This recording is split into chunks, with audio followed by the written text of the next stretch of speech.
Heavenly Father, today we put on the full armor to protect us against attack.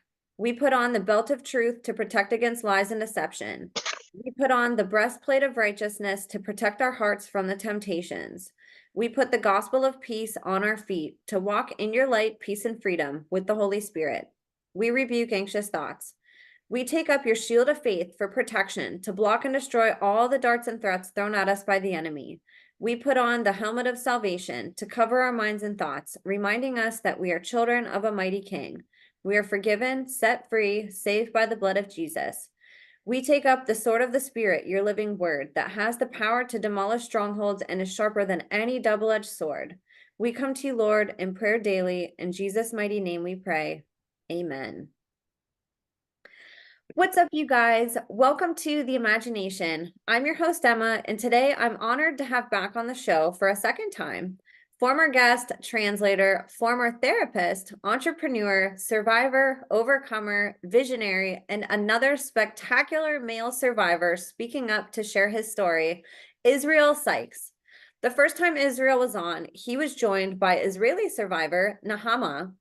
And he not only has an incredible support system for Nechama, but he made that interview possible by also helping to translate Nechama's story so it could be heard in English. That episode was one of the most groundbreaking interviews I've had the opportunity to do on this podcast, and I can't thank Israel enough for making that interview possible. I will have that interview in the show notes for you guys, and I encourage you all to go watch it because it was an absolutely phenomenal and groundbreaking story. A little bit about Israel. He was born in Baltimore and dealt with both bipolar disorder and child sexual abuse in his life, which resulted on the spectrum of dissociative disorders. After not finding therapists who were able to identify either of these issues and help him heal, and having been trained himself as a family therapist, he developed his own healing method based on automatic drawing and the deliberate taking back of projections. And through this process, his unconscious shared with him many incidents of abuse. He has so far discovered that none of these instances were in his family, thank goodness, but has a range of other settings where abuse took place, including a synagogue, Hebrew school, boat trip to Israel, and a summer camp in Israel. He believes he is being protected from uncovering additional layers. In Israel's training, there was no mention of dissociative disorders, and MPD was considered so rare that students were unlikely to meet such a client. After numerous MPD clients came his way, he found them to be amazing, and in meeting the challenges they posed, he went through numerous transformations of his own consciousness. It was, in fact, this work that opened the gates to the memories of his own childhood trauma. It also led to efforts to open a recovery center that would highlight the contributions of survivors to one another's healing. It would be many years before this vision would be implemented in Israel by another survivor. For numerous reasons, Israel left the practice of therapy in 1996 and brought his insights to bear in social change work in the area of mental health and disabilities. These have been documented in numerous articles and books that he has co-authored. Over a period of over 20 years, he has developed, together with a colleague named Victor Friedman, an approach to individual and social development called self-in-field action research. This work is grounded in the work of field theory initiated by the social science pioneer Kurt Lewin, who died in 1947. Self-in-field action research is currently being implemented and developed in partnership with Dr. Alfredo Ortiz at the University of Incarnate Word in San Antonio, Texas. And Israel and Dr. Ortiz are in the process of writing a book based on these efforts. One of the things I personally find most incredible about Israel is that his own abuse journey has forged him to become the therapist he wished he existed. His own frustrations led to a passion to pursue a career of helping understand abuse, and he used his story to create something no one has ever done. He used his story instead of letting his story use him. And now he is a loud and passionate activist for survivors, one of the biggest supporters of this podcast and other similar broadcasts. And he currently lives in Israel, where he is helping to expand the survivor movement by helping elevate stories that wouldn't otherwise be heard. This is how we make change in the world, by creating the world we wish existed. And Israel is leading the way by doing just that. I'm so grateful Israel is here today, and I'm thrilled to share his incredible testimony with all of you. So please put away everything you're doing and give him your full attention. Before I finish introducing today's guest, I want to give just a quick reminder that if you are a survivor or whistleblower who wants to share your story on the podcast, or who wants to share any information privately with me, you can now email me at imagineabetterworld2020@gmail.com. I'd also love your support on Substack, and you can find me there at www.emmacatherine.substack.com. And this is a platform where I'm taking up journaling as an outlet for me personally to reflect on the podcast, guests, and my own advocacy work. All of my social media links are also in the show notes, you guys, and I can't thank all of you enough for your unwavering love and support of the show and every incredible guest we have the honor of listening to.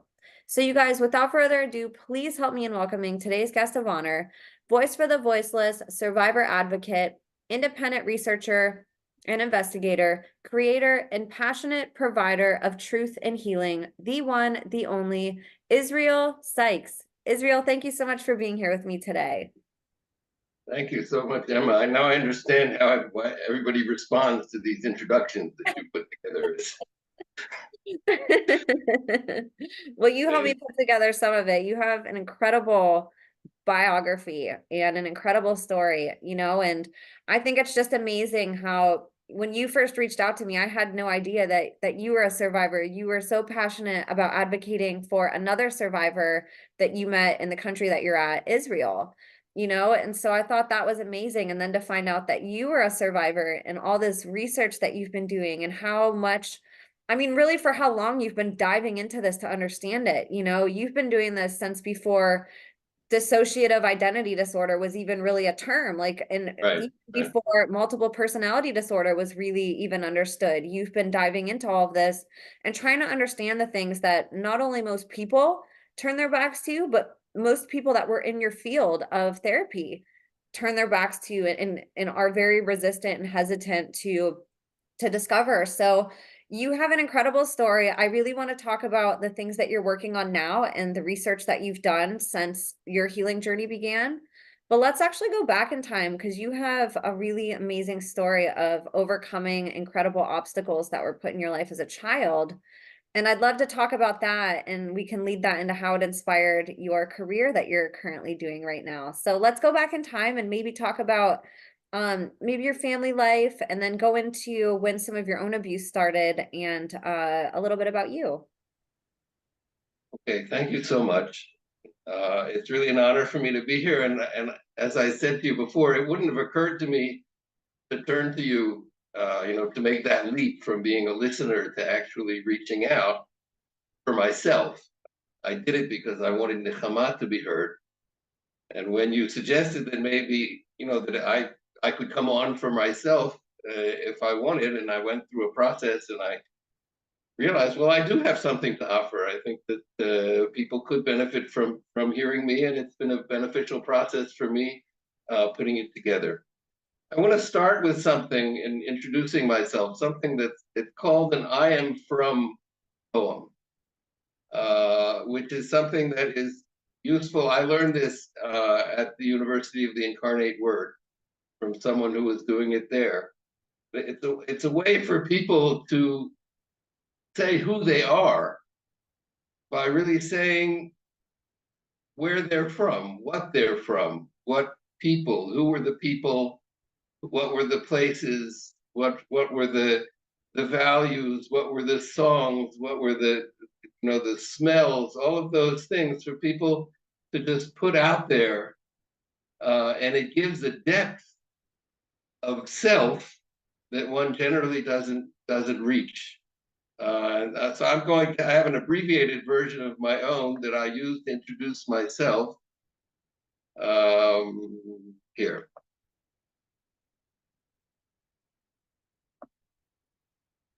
So this gives a sense of where I am from. I am from Jewish history, a product of generation after generation that passed the torch of Jewish tradition and learning day after day, Shabbos after Shabbos, from one exile to another. I am from Melvin and Judy Sykes of Baltimore, lawyers, liberals, proud Jews, and proud Americans who wore these identities comfortably together. serious about living life properly, but also whimsical in their devotion to limericks, Gilbert and Sullivan, and nights out at the movies. I'm from a family of good people, strong on intellect and values, committed to Jewish education, people, and community, to whom the gates of higher education and the promise of a better life open. I'm from the era of civil rights, integration, busing, redlining, and white flight. I am from those white students who stayed behind and stuck together, often masking or making light of our fears. I'm from the era of Black maids who watched over Jewish children.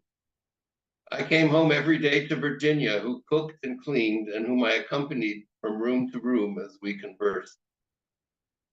I'm from a generation of Jews born into a world in which a vibrant Israel was a nation among nations, a source of pride, belonging, and cosmic meaning, a magnet for those like me who wish to take part in the unfolding of Jewish history.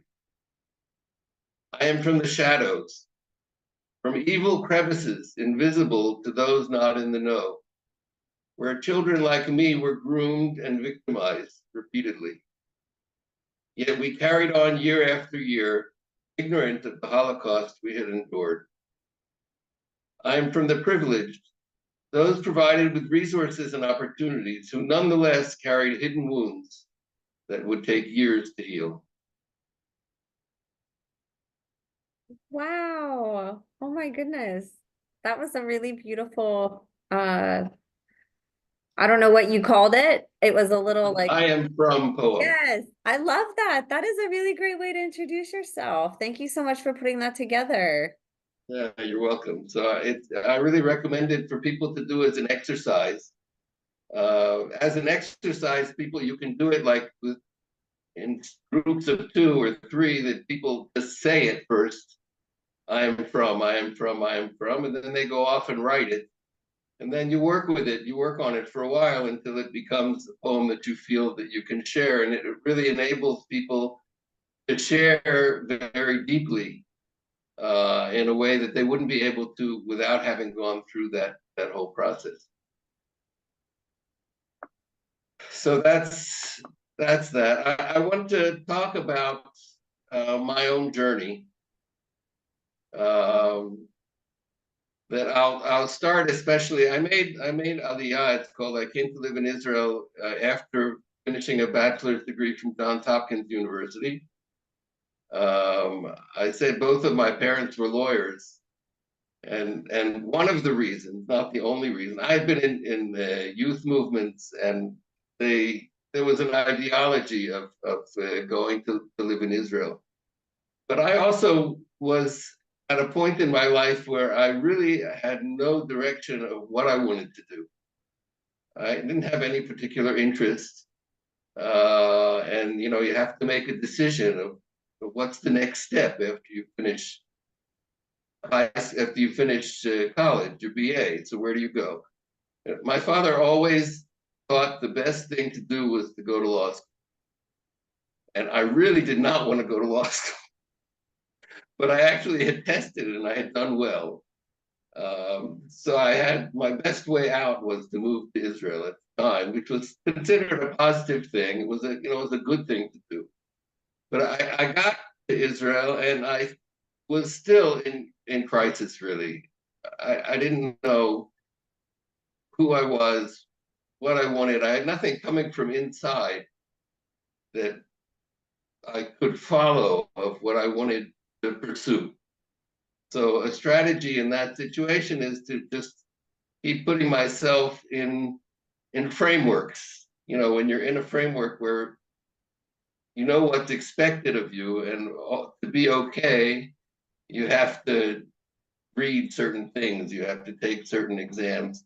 I went to do a master's degree in organizational behavior.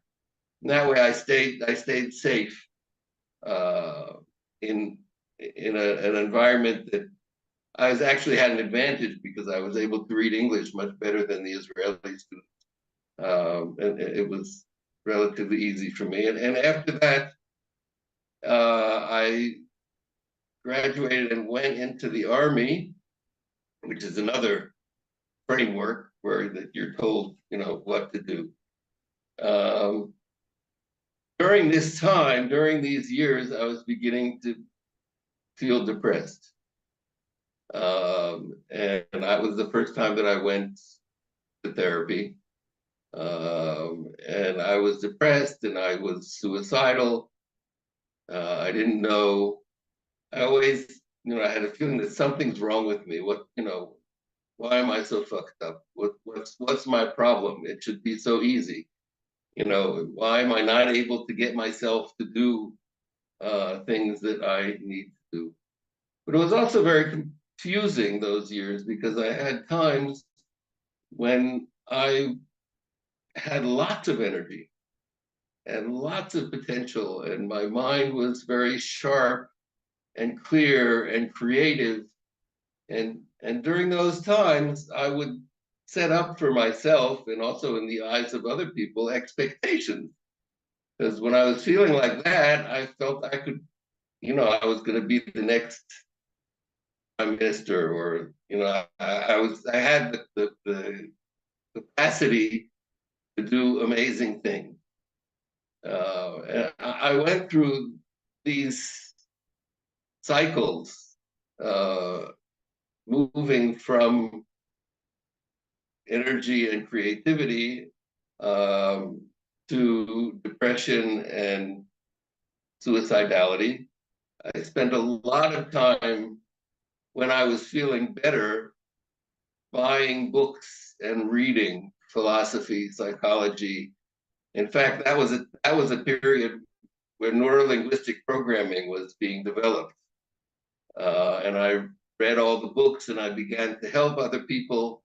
When I was feeling good, I felt that, now I know I have knowledge I can share, I can help other people. So I began working with other people.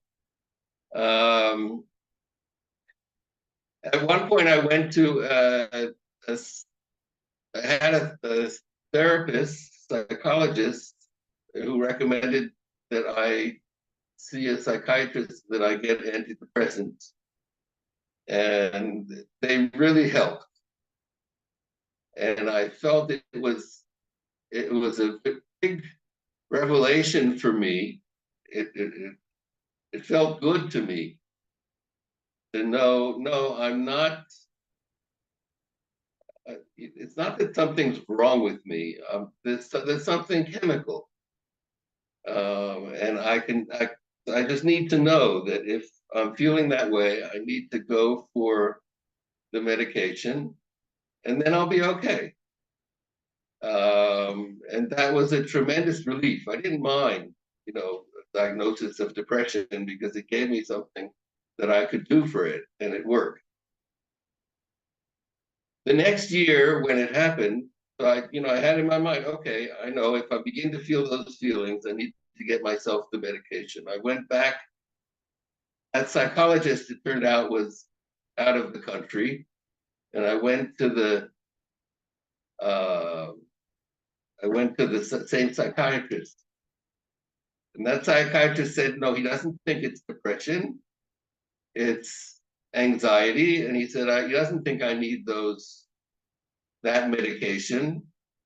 And he had a short-term therapy, 12-session therapy, and I need to go through that. And then that's what I need.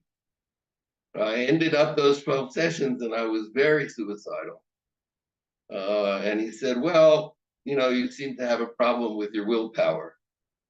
And I could maybe give you some anti-anxiety medication, but I don't think it's really that. I could give you the original medication, but I don't think that's what you need. And he just sent me on my way.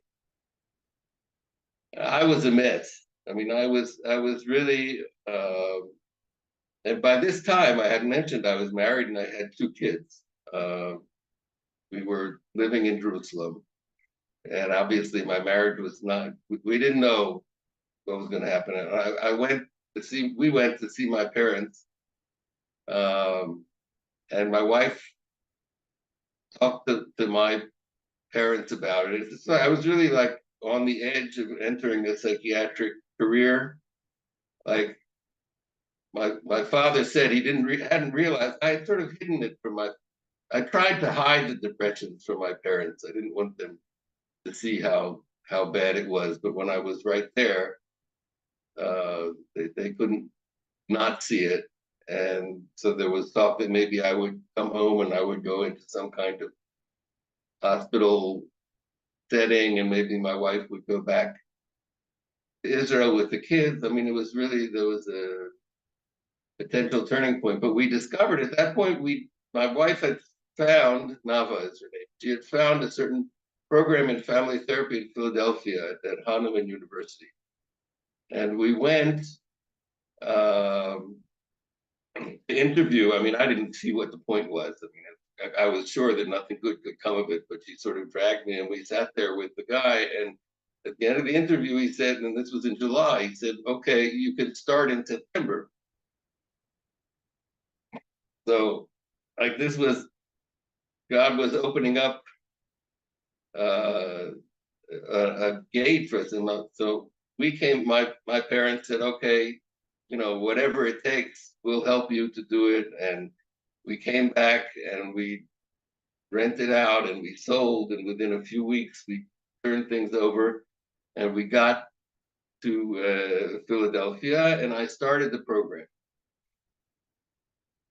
In one of the first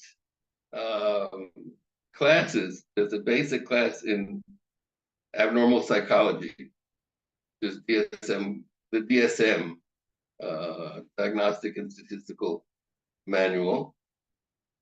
And there was a lecture on bipolar disorder. And I saw myself in the symptoms. I mean, the symptoms of bipolar disorder was what I had been experiencing. I know I've heard you in other interviews that sometimes there are survivors and the diagnosis of bipolar disorder is imposed upon them. But in this case, I self-diagnosed because I saw it. I mean, it's also a thing. Bipolar disorder it's the real thing. And I know I actually had in my family an uncle who had those same experiences. So I was amazed that here I am, after all of this therapy, and it was just right there. I remember I came home and I came home to Nava and I had the DSM, the book, and I like threw it in front of her and said, "This is it. This is what we're dealing with. It's an amazing thing." It took time. It wasn't immediately that with bipolar disorder. There's the antidepressants, but there's also the mood stabilizers, the lithium, and they try to avoid, if you can avoid it. And so it took time until I was doing that. But for over 30 years, I've been taking a combination of lithium and antidepressants on low dosages, and I'm stable. So that's a gift when there's a good, correct diagnosis and there's something you can do about it, and makes it possible to live your life. So I completed my family therapy degree, and we had to do a thesis. And I was fortunate that it was a place that encouraged people to do a thesis. It wasn't just research, that it also was personally meaningful. And I developed something then that was an analysis of the marital field in a couple who is living with bipolar disorder before they understand that that's what they're living with. How does it affect the marital field? And it was based on the writing of a pioneering social scientist by the name of Kurt Lewin. who he wrote in the 40s, in the 30s and 40s, and I had found some of his texts, and he wrote about life space and life space, and he talked about how one's life space can, throughout life, can expand or contract. I mean, when you're a baby or a toddler, your life space is very small. As you grow, and like in adolescence, then you go off, and it increases, and then when you get old, it contracts again. And I found that this was very, very relevant to the experience of bipolar disorder. In fact, everybody thinks of bipolar disorder as with an image of up and down, right? You go up in the high and you go down in the low. Well, what if you think about it, instead of up and down, you think of it as filling and expanding, that your life space, for some reason that perhaps is chemically induced, your life space is expanding in the mania. I never actually was manic, I was hypomanic. So I didn't become psychotic, but I was in the direction. And when you become depressed, your life space gets smaller and smaller, to such an extent that by the time that you're very depressed, it feels like there's really no room for you in the world. Like I feel that the push to suicide is just sort of an acknowledgement of a reality in which there's no room for you, there's no space for you in the world. Now, when the person with bipolar disorder is experiencing this expansion and contraction, and it's being filled and emptied out at the same time, the spouse is there. And in a relationship, you each fill up a certain space, and you meet at a certain boundary. But when a person becomes depressed, he doesn't fill up his space, and the spouse is pulled in, loses their sense of self, and pulls in to try to pull the other person back out, but it doesn't work. And it's a terribly frustrating experience for the spouse. That's depression. But bipolar disorder is even more confusing, because after the person has shrunk to such an extent, but then they forget how they were, and they get filled up with these wonderful feelings of who they are and who they can be, as well as being more spiritual and feeling they're at one with the universe. And if other people don't see it, then they are lesser than them. There's a certain feeling of superiority when you're in that state. So that for the spouse's boundaries are then invaded. So they go through this. First, they're asked to stretch, and then they do that. They are successful in it, and then the person denies it, and not only denies it, but they feel that they're so much better than them, and they know so much better than them. So it's a whole dynamic that you don't see when you're thinking of bipolar disorder as ups and downs.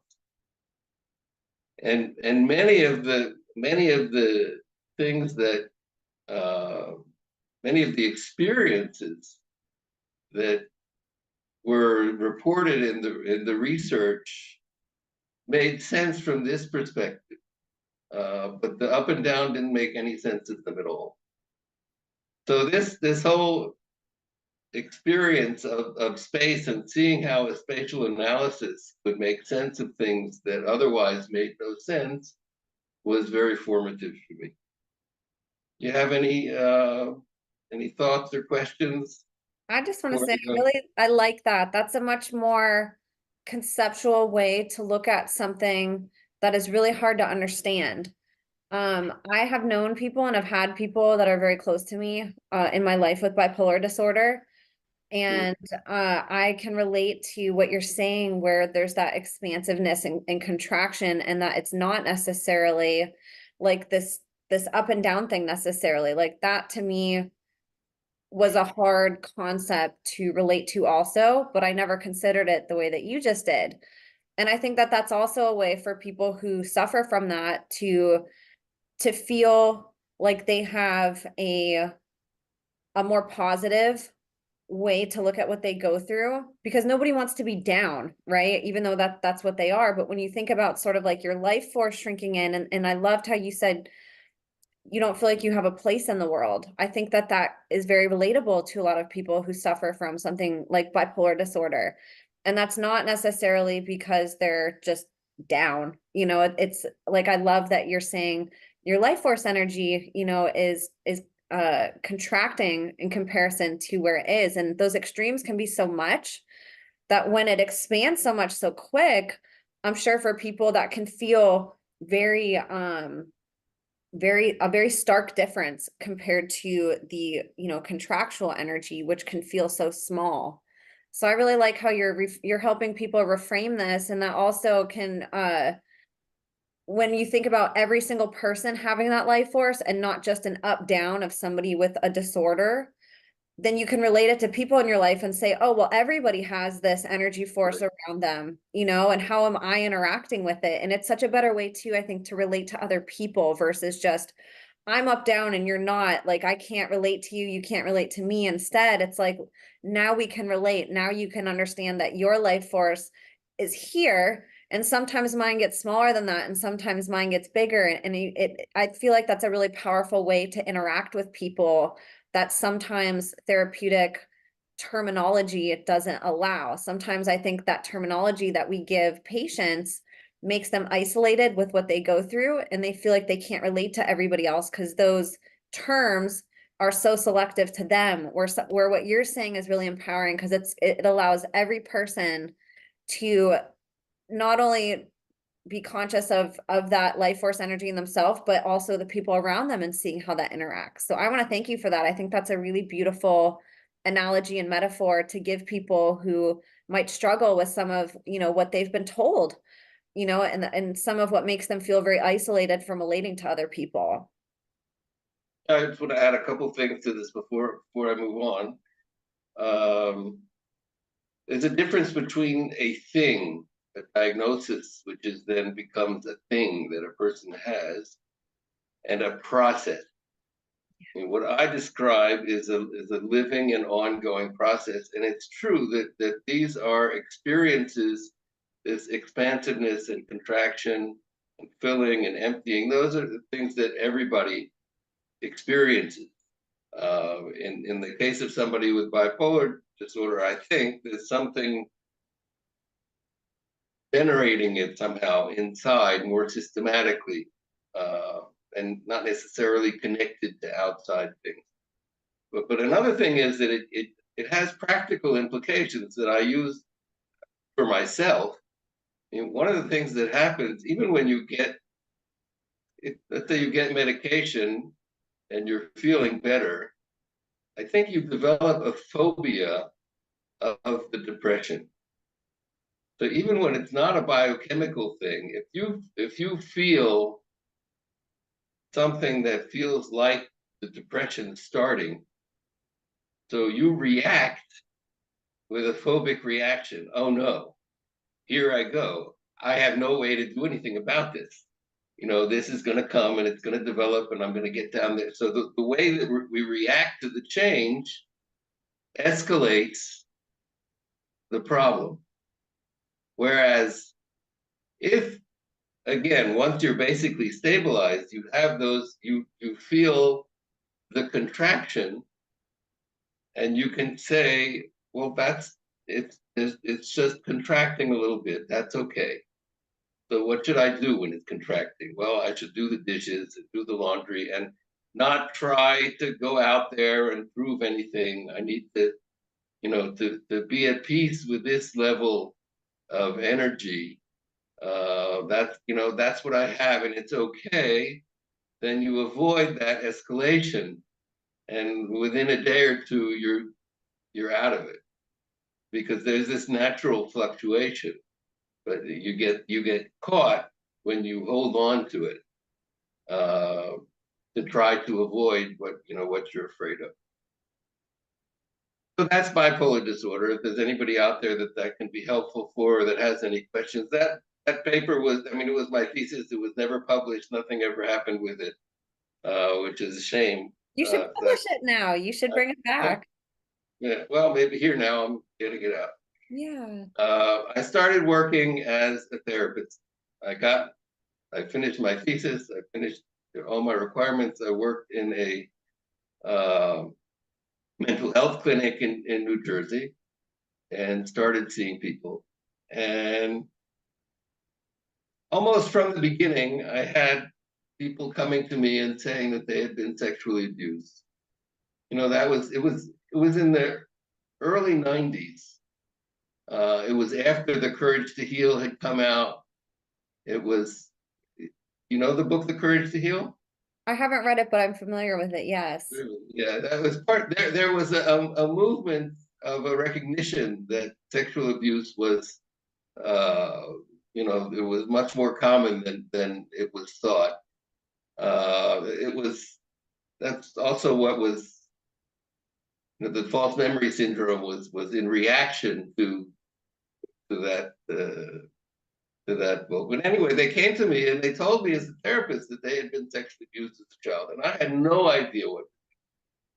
In my training, I learned nothing about sexual abuse and how to respond to it, and what to do about it.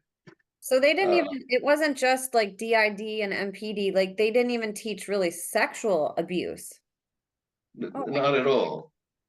Not at all. They teach different types of therapy, different things, different ways to approach therapy, different schools of thought, or recognizing diagnosis and symptoms, or marital therapy. There had been no course that did anything on child abuse or sexual abuse. And I really didn't know what to do. But I said, okay, I got to do what I can do to help these people. And that was the first one. And a couple others came, and I began to work with them. And now I actually had taken from NLP. NLP has a certain procedure called reframing, in which they relate to parts.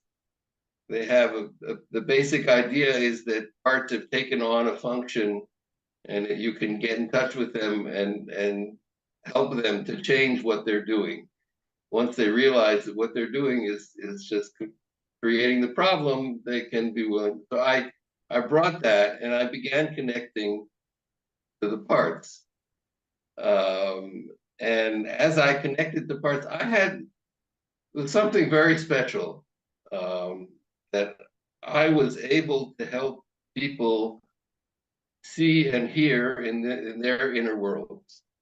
Like I help people navigate, and when I would ask questions, and the parts would answer, and they would work with me, and they would. It was fascinating, and I don't know. It's an amazing experience. And I had very deep relationships with these clients, because they, a lot of these parts, they're amazing.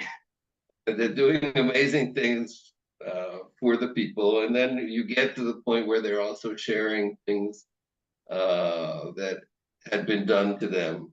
But all this whole inner landscape, and the system of parts somehow was very accessible to me. I couldn't see it, but I could be with somebody and help them see and hear, and then lead or guide them in a process with them. Now, one of them who actually had come to me with the diagnosis of bipolar disorder, began talking. He was also a fire setter. As a child, he had been setting forest fires. And by then he was like 30 years old, and we started working, and he began to share some of his, actually, he had a 9-year-old part. And he asked, I invited that part to talk to me. Now, I'm going to go back for a second. During that time, one of the things as a therapist, you have sometimes some empty time. Because even if you have a full schedule, there are cancellations. There's time that you just sit in the office and you have to figure out what to do. And I had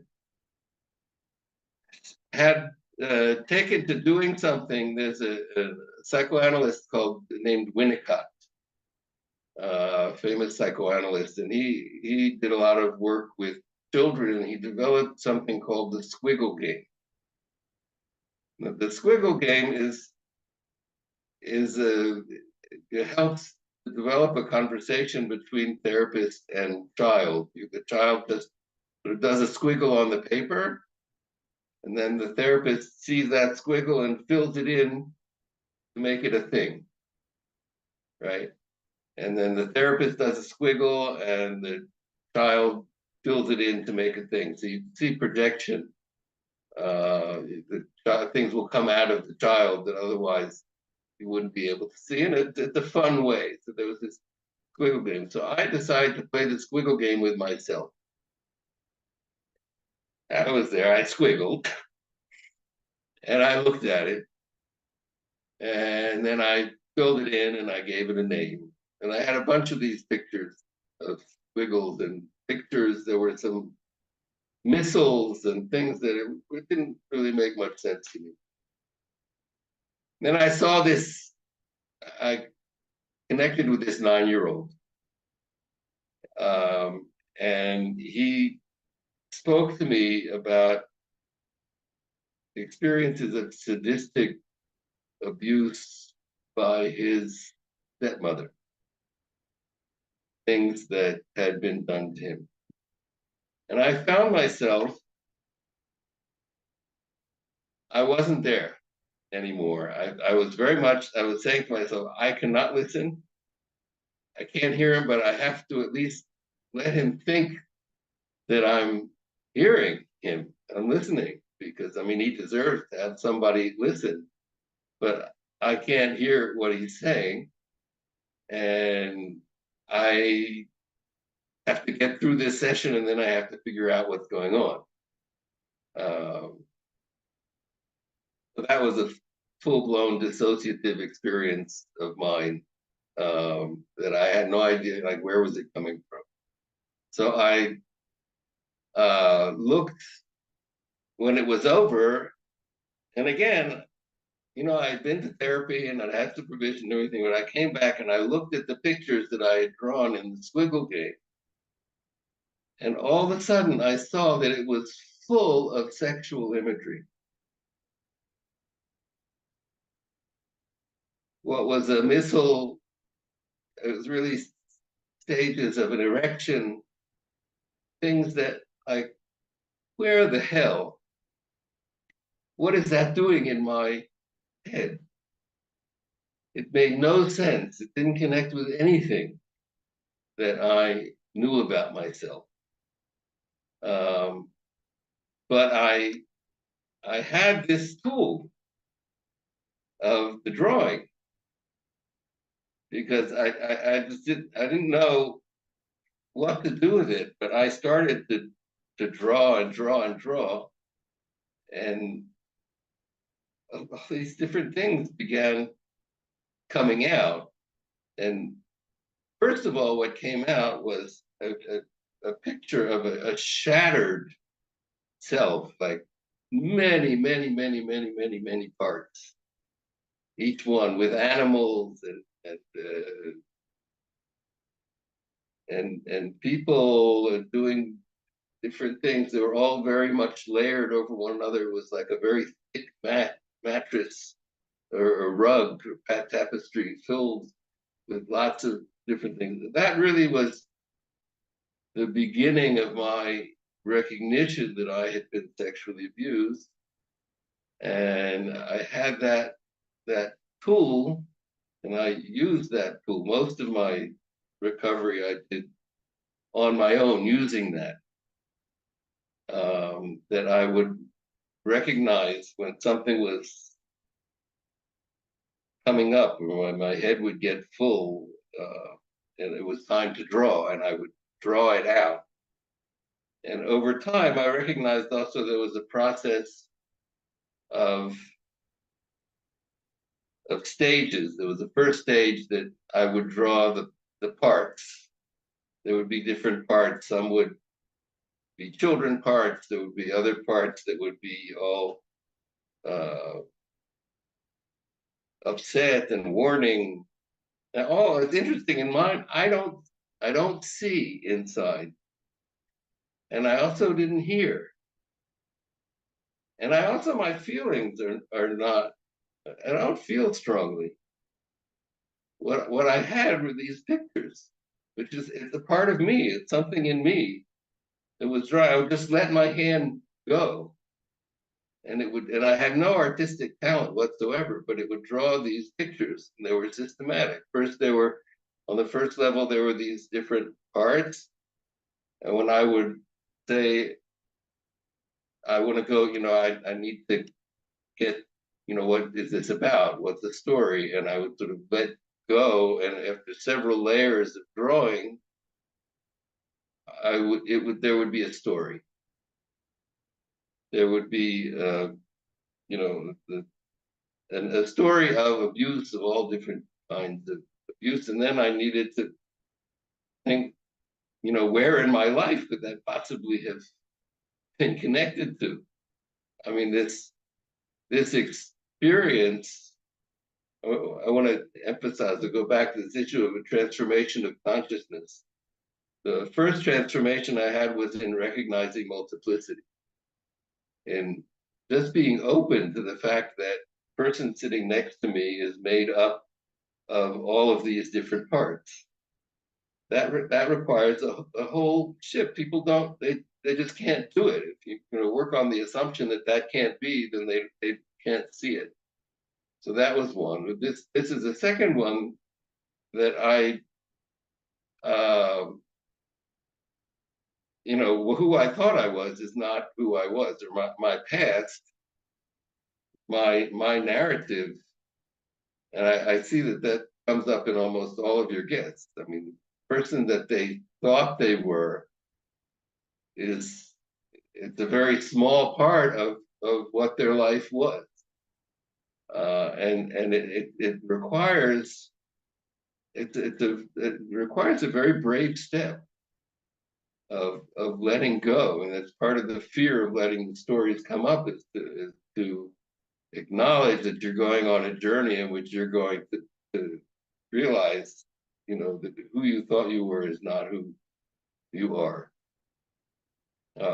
I know, for instance, I drew, and there was a woman. One of my main abusers was a woman, on a boat to Israel. The 2-week ride. I was there with my family, but it was off and on, alone, roaming a lot. And a certain woman identified me as a good victim. I had been victimized before. It wasn't the first time, and there's a whole story. So in my drawings, there was a woman, and I was terrified that it was my mother.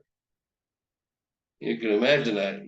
I'm trusting the answer has to come from inside, and so I'm going with it.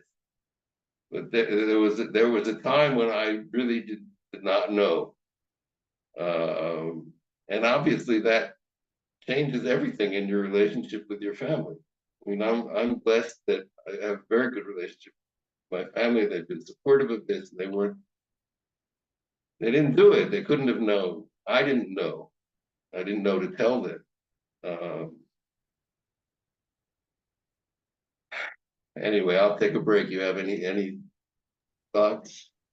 I was gonna ask, at what point, so when you were working with clients, you didn't have your memories back because you had started drawing after you had started actually clinically working with people. When did multiple personality disorder or dissociative identity disorder or even, satanic ritual abuse, like when did those terms or that understanding of what that was come into your vocabulary? Because again, back, whenever you were doing this, a lot of people now don't even know that terminology. And back then, I can imagine it was definitely not very common. So I'd love to hear how you sort of, reverse engineered what you saw and, started researching and how you came up with what it actually was. It's interesting. I was working in this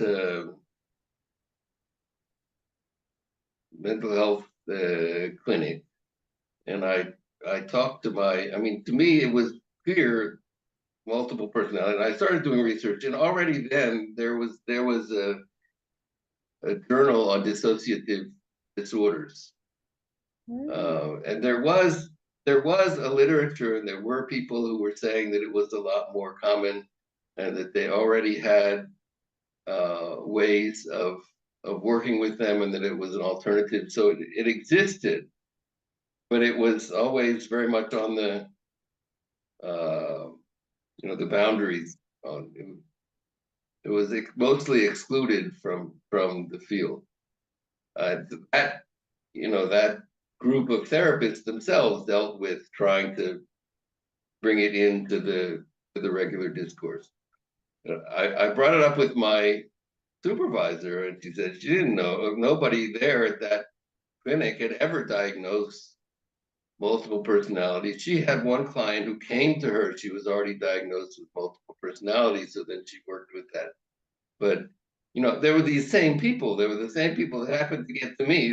They also got to other people. So I organized a workshop for the staff there to try, because I had this new knowledge, and you figure, well, if they would know, then they would maybe do something. But I don't think it had any effect. But that's what I tried to do. Now that had nothing to do with satanic abuse, but the thinking was, people who were abused from a very early age and very intensely could develop what was then MPD,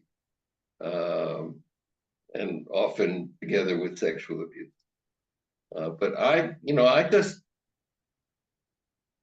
somehow had that rapport with the different parts, and so they showed themselves, so that I knew, but other therapists didn't see it. Fascinating. Okay, yeah.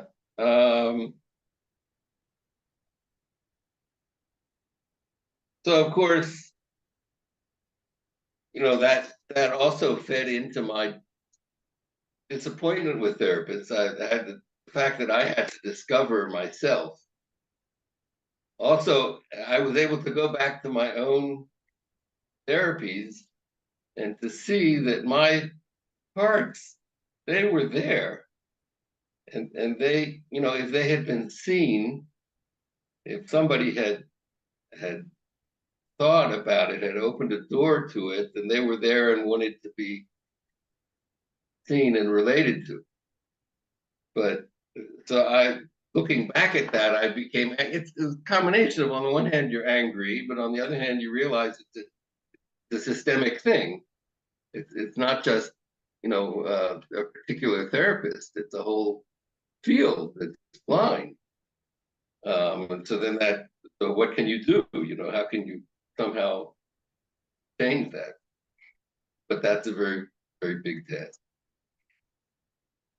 So I want to talk a little bit about some insights I had from my own healing journey, that I haven't seen talked about in other survivors' presentations, and it has to do especially with the not only the person and what happens in the person, but what happens between the people who are in that space where this is happening. One of the things that probably all survivors recognize, but I haven't heard it talked about, is that, we have these parts that are shut off, they're cut off. I imagine them being in caves, like the different caves inside myself. And those caves are closed off. And when I'm moving forward in the healing, and there's a wisdom, to the unconscious or whoever it is that's guiding the process that lets things out at the pace that they need to come out. But when something begins to come out, your whole inner system freaks out, because everything, your whole makeup is built to keep things down. So, you have all of these parts whose function it is to keep these things down. So when they begin to come out, so they begin, things get crazy. And things get crazy not in only inside you. I mean, they can get crazy also in your life space, in your family, in the interaction. And if you don't realize that all of that is the reaction to something coming up, then you can easily get carried off in a lot of very destructive interactions. Once you realize that that's what's happening, something's coming up now, and I have to deal with it. In my case, I would go draw. I would do my work, then the things would calm down. But there was specifically something with my son. I have 4 children, all grown, and 4 grandchildren and another on the way. One of the things that I'm most proud of is, we raised our children well, and they're all doing well. And I definitely stopped the chain of abuse. You're a circuit breaker. I'm a circuit breaker. It's a source of great pride. Much of my healing, the intensive healing, happened when I was when my children were small.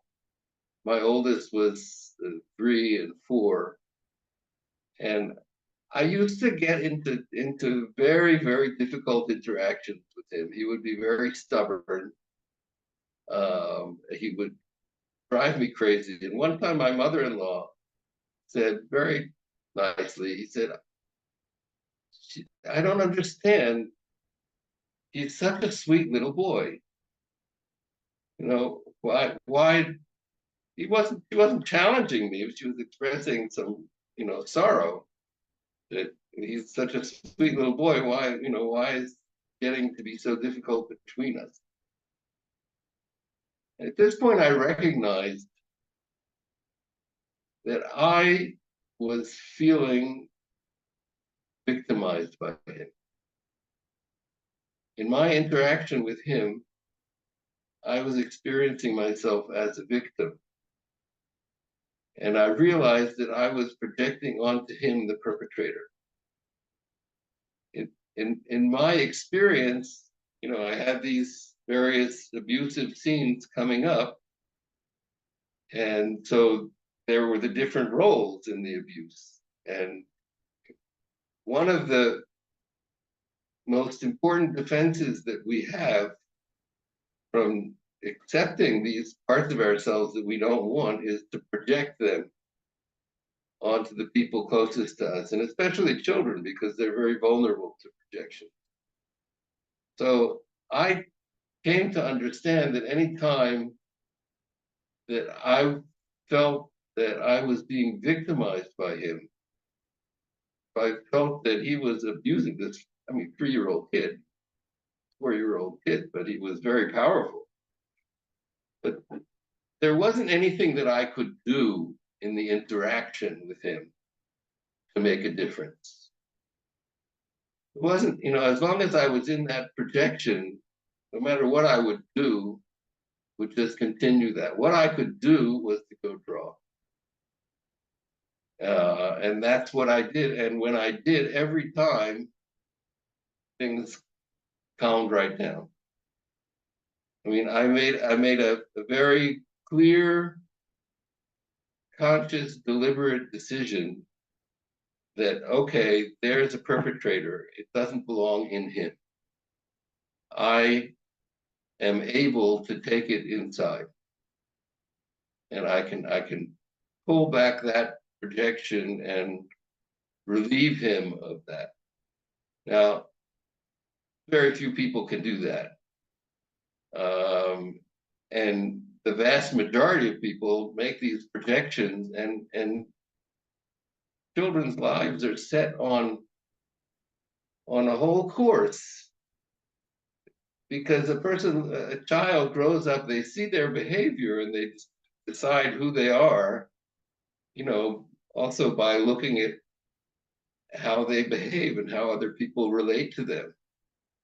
And if all of that is really heavily influenced by having taken in a projection, whether it's an abuser or it's a victim or whatever it is, that totally skews their developmental process.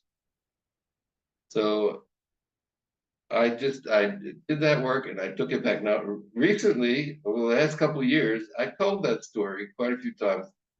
I didn't tell him; he was very little, but he's done a tremendous amount of work on himself over the years. And about a year ago, I shared this with him because it did impact him. I mean, all this time I was projecting this stuff into him, even though I would take it back. But he was able to then work with that, and it made a big difference. He says that it made a big difference for him and things that he had been stuck with. So that also, I hope, is a gift that I hope that people can take, and I'll be happy to share, discuss, think about in the future.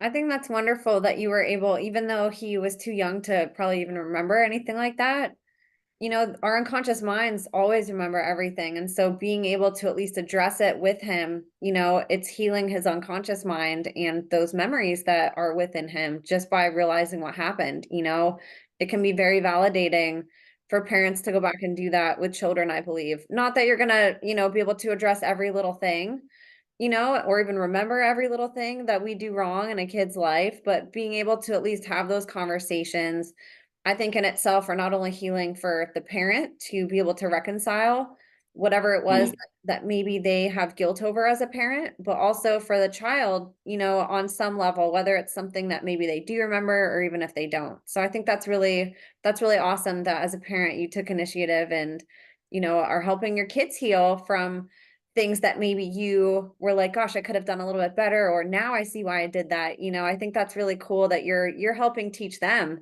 through your own experiences too. Yeah, absolutely. And I felt good about how I had protected them, but there was this, when I saw he was struggling with certain things, so I was able to see, well, maybe that you deserve to know this. He was most impacted more than any of the other kids. He was a part of my healing. I mean, that process went on for a couple of years. Wonderful. Okay, it feels like I've been talking a lot, but I still have a bit to go. Yeah. And I love too the projection. I just want to say too, thank you for sharing that, because it's really easy to be unconscious of that and to just project onto people and to not step back and realize what you did and to be able to sort of, take that back from whoever you threw that on, and be able to recognize what you did and to sort of take that weight back off somebody's shoulders if indeed that's what we do is project onto somebody, because in a way it's sort of like throwing a brick on somebody's shoulders and then walking away. So you're one brick lighter, and then they're like, why do I have this brick? I feel so heavy. So sort of like you're taking that back and reclaiming it. And then they're like, oh, okay, now I see. I wasn't something that I did. It was literally your feelings were influencing your reaction to me and your behavior with me, and I love that you address that, because you're right. It's not talked about a lot, but it's something 100% of people do from time to time in varying degrees. So thank you for addressing that. You're welcome. I think, that was part of my advantage of having a therapeutic training. I was able to bring my own therapeutic understandings into my own healing. And projection also among therapists it's not always well enough understood. We all do it. I mean, it's a Yeah. part of the way the mind copes with things, and to become the skill to become aware of it, to say all the question, is that mine or it's not mine? Yes. Is that his or it's mine? If it's mine and you don't even know that it's yours because it's been cut off from you, so it's very complicated. But if it is mine, what do I need to do? There's an inner process that one can do of, basically saying, I can take that back. I can accept that into myself. I can do that work. I don't need to, because basically projection is using other people to contain things that are uncontainable for us. Good way to word that. Yeah, and so when you recognize that you don't want to do that to people and that you're burdening other people with that, and it's a whole, not simple to realize. Once you do, then you can begin to take it back. So then we came back to Israel, 1992. How old were you? Hmm? How I old? was 33, born in 1959. I had a degree in a master's in family therapy. Everybody always says, okay, so are you a psychologist or a social worker? It doesn't really fit in. It wasn't able to necessarily, and I knew this when I got the degree, I couldn't necessarily work in official clinics, but I wanted to do the work, so I could really only work privately. And I had a couple referral sources, and people were referred to me. At least half had been sexually abused. There was one person who now I recognize as having been the victim of trauma-based mind control. I mean, she was the kind of stories that you hear on your podcast of the very, very systematic abuse happening from day one. I mean, she remembered her body coming out of her body and seeing basically her handler. She remembers her like she was given by her father to this other man, and he raped her in the very beginning. And over the years, I didn't have at all the understandings that we have now about the systematic thing and what it was connected to, but it definitely seemed satanic at the time. There were many incidents of rape. There were also many incidents of terrible shock treatments. I think from what I gathered, this guy was a child psychiatrist, and he had access in any case to ECT. And we went through many different episodes of very high voltage shock. And it took a long time till I put together a picture. I'm not sure if it's true, and there were probably other things involved, but it seemed that every time, like he had discovered that because of the shock creates amnesia, so he could do the rape and then follow it with the shock, and he systematically did that. And the result was, I mean, hundreds or thousands of parts. She was split, and I'd never heard anything. MPD, they usually talk about 6, 7, or 8 parts, but this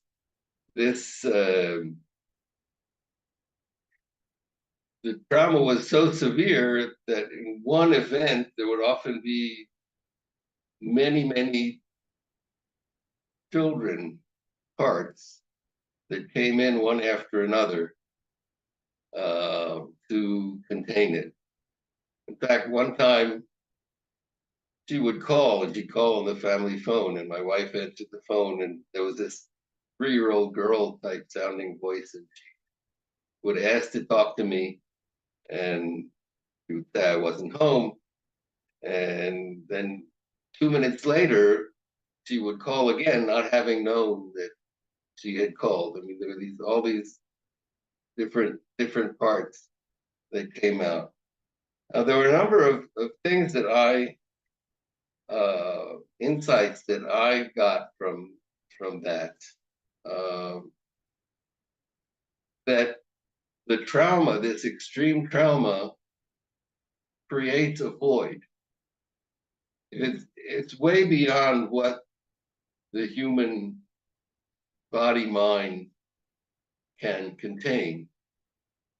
And you split up into parts as many as you can, but beyond a certain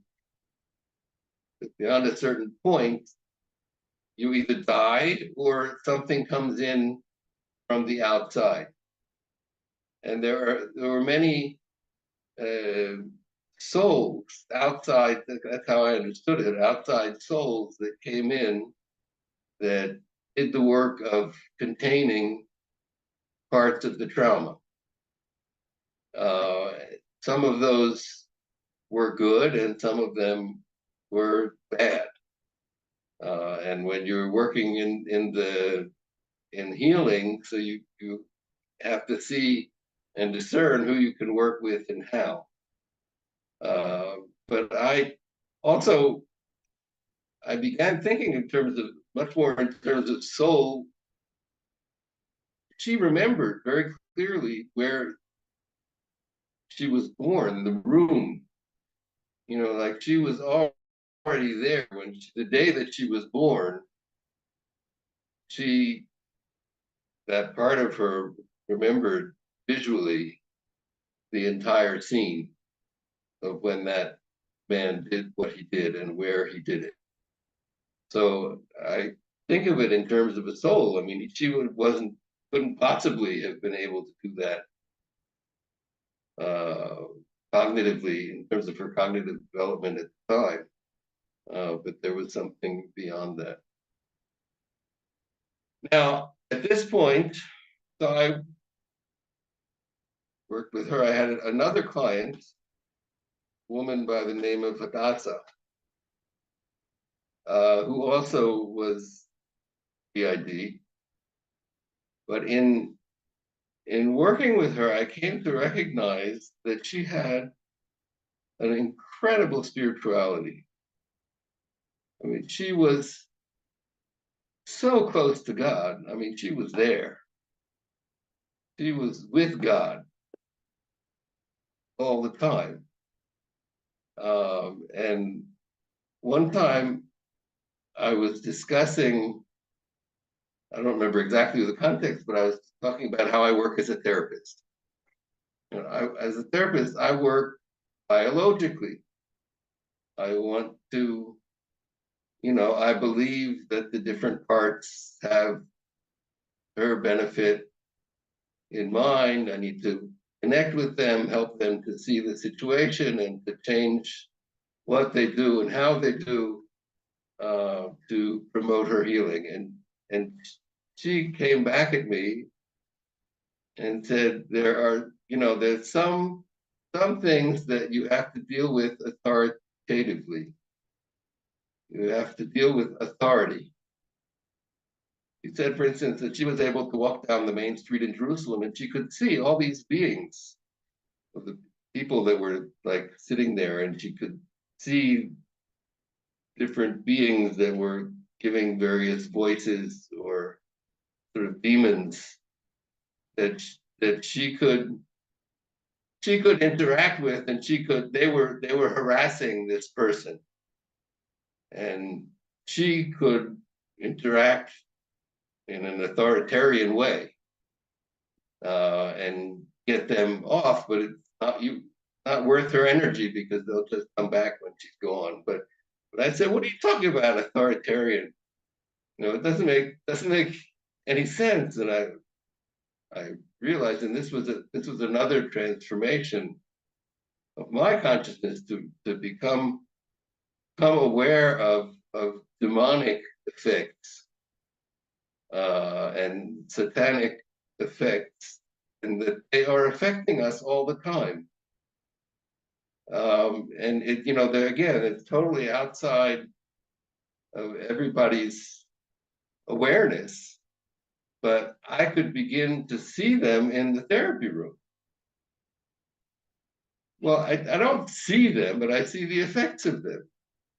When I could see, for instance, because we have these different parts that come out, and some parts you can work with them, and when they realize what's going on, and at first, who are you, and what is this all about? But when they realize, and that other people inside, other parts inside, encourage them, so they're, we'll do what we can. But there are parts inside that say, hell no. I like it where I am, and I like it for her to suffer, and I am not interested, and I'm not willing. And so parts like that, if you don't have a way to deal with them, then they will block healing. Now, I heard Nathan talk about it, that this is very, very common, but it's not discussed. I don't believe it would be taboo in professional discussions or literature to talk about these things, but I discovered them. And so it's very affirming to me to hear, okay, it's there, it's really there. And if you don't know how to deal with it, and he also talks about, you need authority. You need God's authority, not the authority of a human being. You need God's authority. And with that, then they go. So one of the things that I discovered during this process was, first of all, that, for instance, Psalms have power. When one of these parts comes out, the reading of Psalms can keep them at bay. You can see how they react. The first reaction is, oh, it doesn't bother me at all, but then you keep going, and then they do everything they can to make you stop and to believe that this isn't going to do any good. But if you keep going, then they can't stand it and they leave. And the one thing that I found myself, that I discovered, that I haven't used in a long time, I have a very special voice. And I sang over the years as a cantor in Jewish services. And people have often had the experience that my voice affects them. Like it creates an experience that connects them deeply, spiritually, or whatever. And in the therapy room, I don't remember exactly how it started, but I decided I would try, just experimenting. I would try to sing and see how they would relate. How would they react to my singing? And I have a different tunes and different things that I had composed years before. And it was incredible. Up to a certain level, there, I don't know also to what extent it's talked about the difference between oppression and possession. It depends how deeply ingrained, entwined the demon is in the person's being. But things that don't have a strong hold, either they're coming from the outside or they're inside, but they don't have a strong hold. I would sing, and they would, if they were parts of them, then nothing would happen. But if they were evil, then they would go through this whole thing of trying to get me to stop and getting all hysterical and finally leaving. And the whole, what could have become a big battle just evaporated, and we were able to continue in the healing work. So as I told you before, I decided in preparing for this, I thought to myself, well, why don't I sing? I mean, I don't know to what extent it'll have an effect over the Zoom, but I'd love to give this as a gift to the people who are watching. And let me put it now. When I thought about it, something came to my mind as the right thing. And I know that here people are very connected to scriptures. And I composed a lot of music with texts from scriptures. And the one that I'm going to do now is from Jeremiah. And I'll go over it's a very beautiful verse that is a blessing for all of the survivors.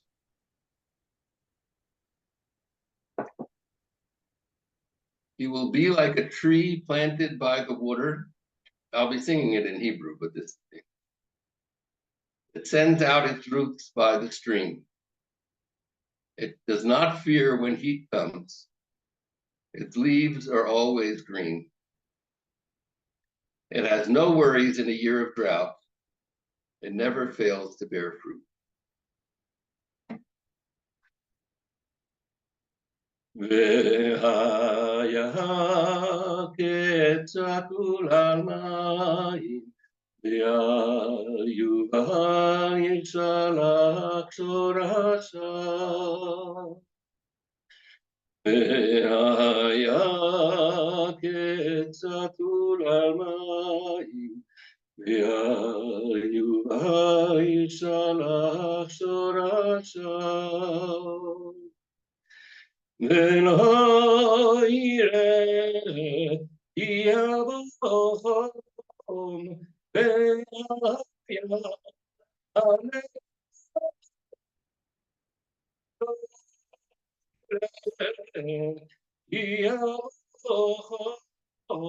ויחיה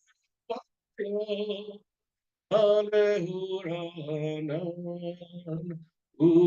וישנת בתורת לא ידאג ולא ימיש מעשות פרי וישנת בתורת לא ידאג ולא ימיש מעשות פרי ולא יראה יבום ויחיה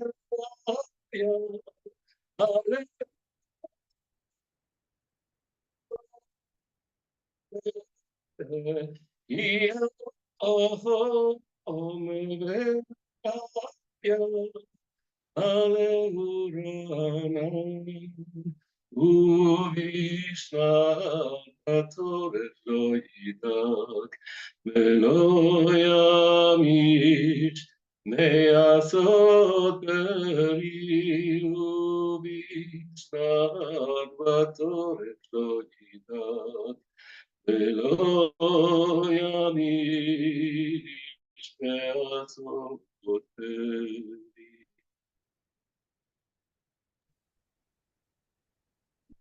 beautiful. You do have a really special voice. I have chills running all through my body right now. That was amazing. You composed that? Yeah, I Wow. went through a period in my 20s when I composed a lot, but then there wasn't anything to do with them. Yeah. So I didn't. But in the end, my son actually became a musician and composed a tremendous amount of Jewish prayer music. No So, way. yeah.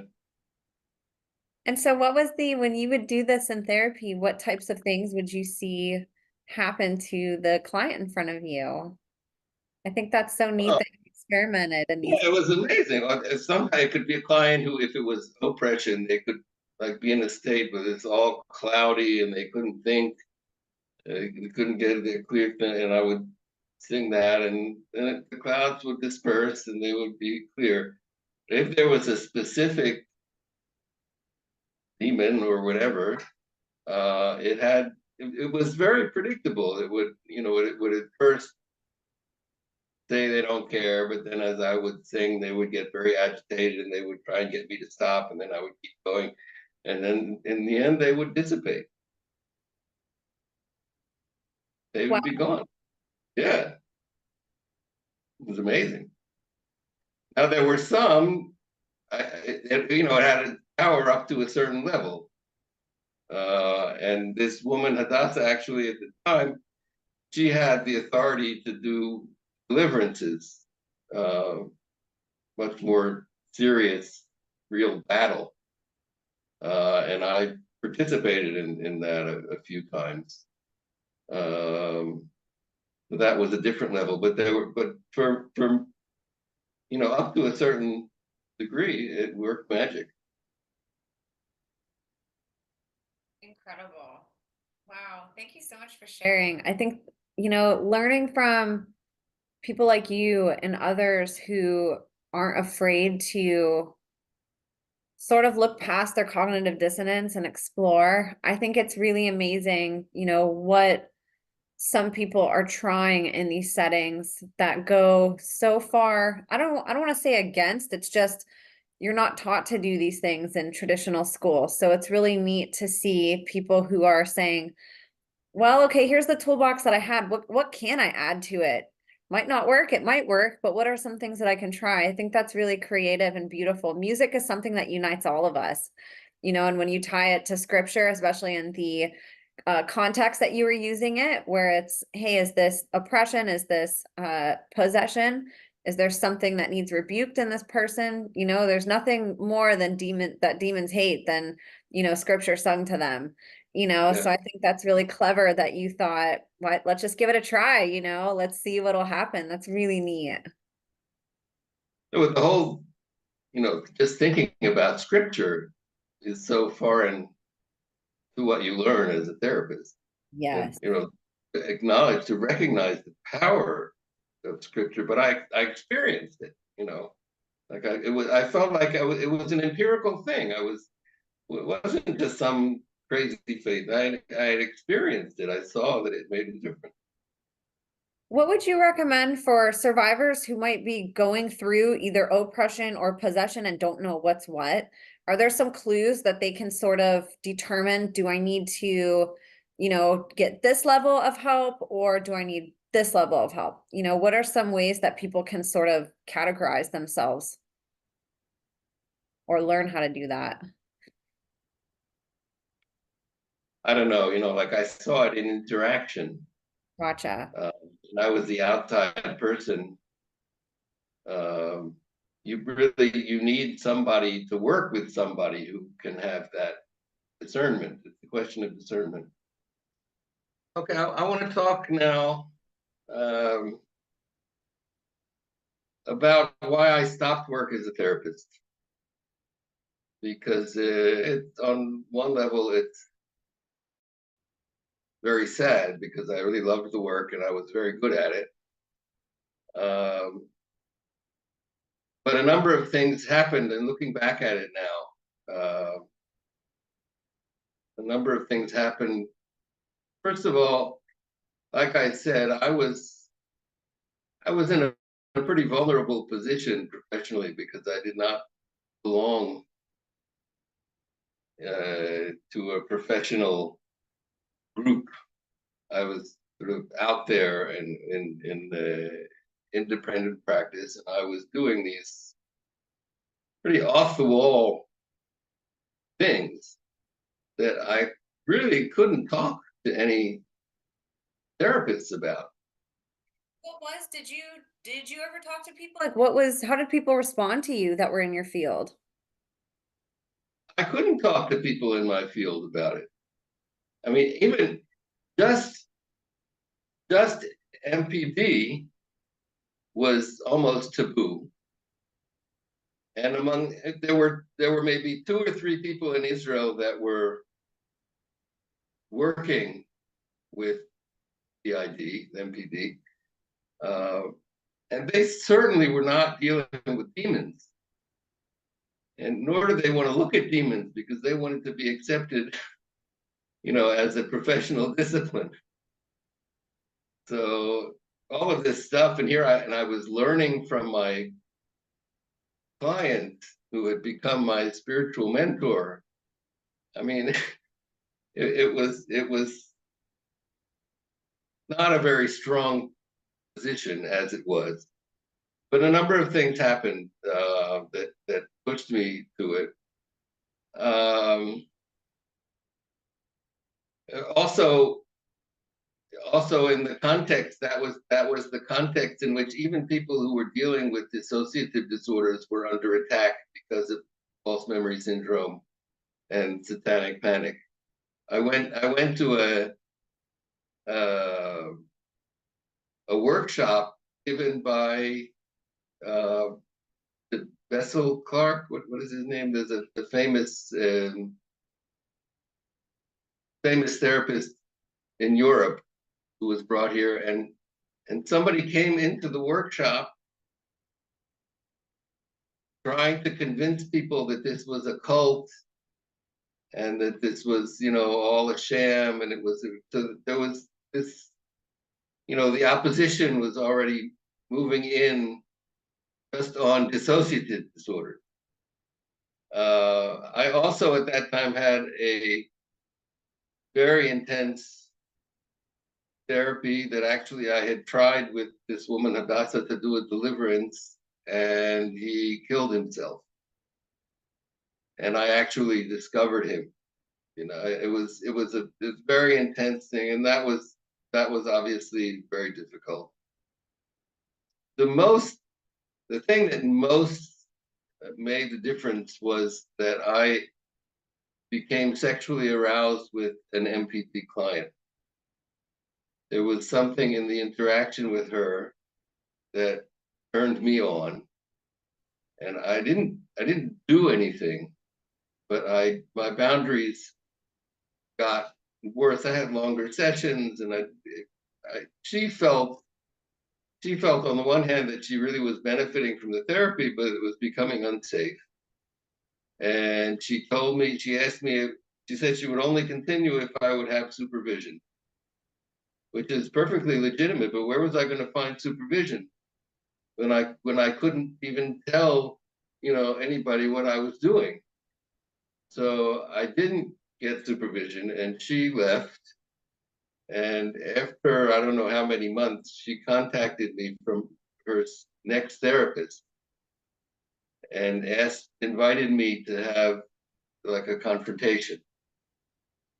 And I went, and I heard, she was right. To her, the responsible thing was to make sure that I not work without supervision, and that if she heard that I was continuing to work without supervision, then she would report me. And that was really the straw that broke the camel's back. I did not. I couldn't have supervision, and I couldn't allow myself to get in trouble with that. I mean, she also said it was a great loss for her because she appreciated the therapist she went to wasn't able to do any of this MPT work. It was the loss, but And at that time, what I told myself, and it was true also, is that the problems, I mean, I come to recognize that the problems were so large, so systemic, that, there were so many people out there who needed to be responded to differently by the therapeutic systems. That really what was necessary was a more systemic um, intervention, or to work on a more systemic level. So at that time, I started to try to create a recovery center. I believe very much in survivors helping survivors. It's not, therapy isn't enough, because there's so many hours in between therapy sessions, and survivors who understand what a survivor needs can be helpful in ways that therapists can't. I wanted to, but it didn't happen. Something else came my way, which also was very interesting and groundbreaking, which was a service in mental health that the staff were people with mental illness, families of people with mental illness, and professionals. There were three of us, but so the idea that the people themselves, and the family members themselves, are working to create change, and really did have a very big impact on the mental health system. So I moved towards larger system things, and all of what I learned in therapy, it came with me, and I applied it. But I left the world. I had no interaction with those levels, like I had with people with the ID and the different parts, and the healing, and the demons, and all of that. It's like there's a different zone that I moved away from, and then you begin to wonder, like, what is that? But what's happened now, and coming back, I think, is seeing a whole different level of how these things are so central to how all of society has developed. It's not just about the survivors and their experience and their healing, which is very important thing, but it's really about understanding what it's all about, and that we as survivors have so much to contribute. If anything can be done, then we have a very important role. So we have to support, people in doing that. And obviously, your community is very much doing that.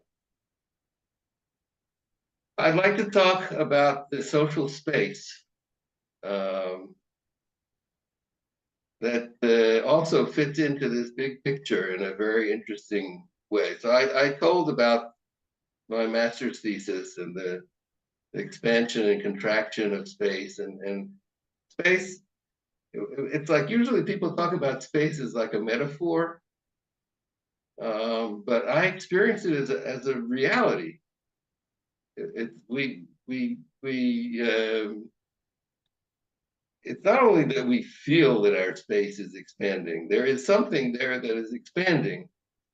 There are spaces that invite us to develop, and there are spaces that confine us and shut us down. The spaces or fields are everywhere, and they're impacting us all the time. And when I came back to Israel, having written this thesis, I met a friend and colleague, Victor Friedman, and he had had a similar experience with Kurt Lewin.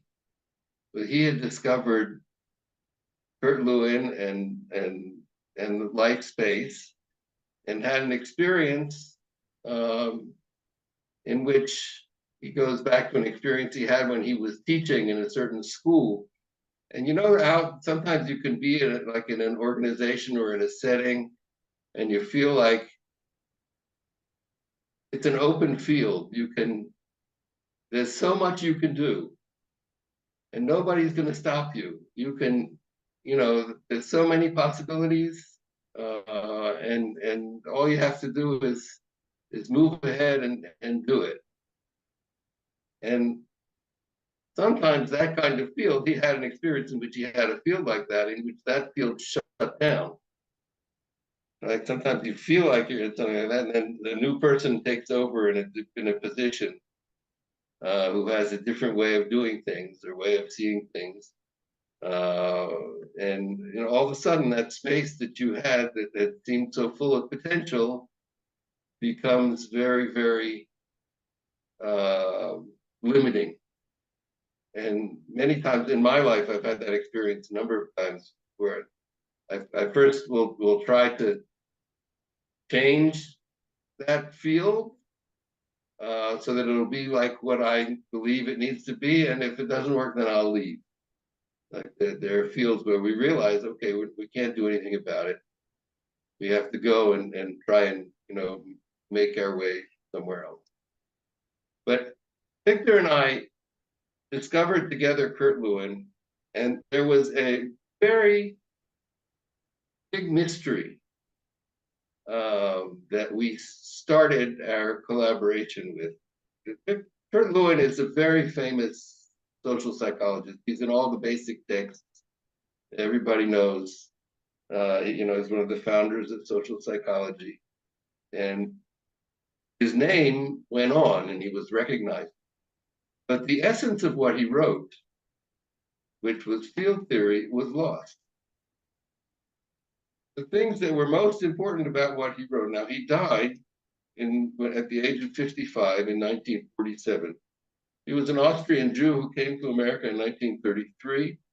He was very, very active and prolific as a researcher, both in developing theory and in developing practice based on theory. And he suddenly died. And he had many, many students. And the students continued his work. But what we found was essential about him was that he sought an explanation for everything. It was like a unified theory of social sciences that was based on an understanding of fields and how fields impact our experience. And what happened after he died is that kind of field theory was set aside, and academia in the social sciences became very, very fragmented. You became, and anthropology and sociology and social psychology, and each one of those became divided into small pieces. And in order to get a doctorate, so you have to find your little niche within that. The idea or the thought of doing something that really mattered, that really changed the world, it became unacceptable. And the whole system was built to force people to become less and less relevant to real life. Now I don't know if this is true, but in hearing all the things that I'm hearing on your podcast about the kinds of things that were being done in 1947, but he was very active, and he was developing in these very positive, holistic directions. And hearing about all those assassinations that were taking place to shape the coming years, his death, whether it was an assassination or not, but he could have been identified as somebody that had to be taken out of the way. But in the same way that you have trauma-based mind control that is totally grounded in fragmentation, So his death and the way that the social science veered away from his direction led to that same exact kind of fragmentation in all of the social sciences, in all of the universities and all of the academics were taken away from a potential direction that Victor and I are now reviving. But we're very little. But it shows what could have been, and it was all set aside after he died. So that's it's a piece of the puzzle. I don't know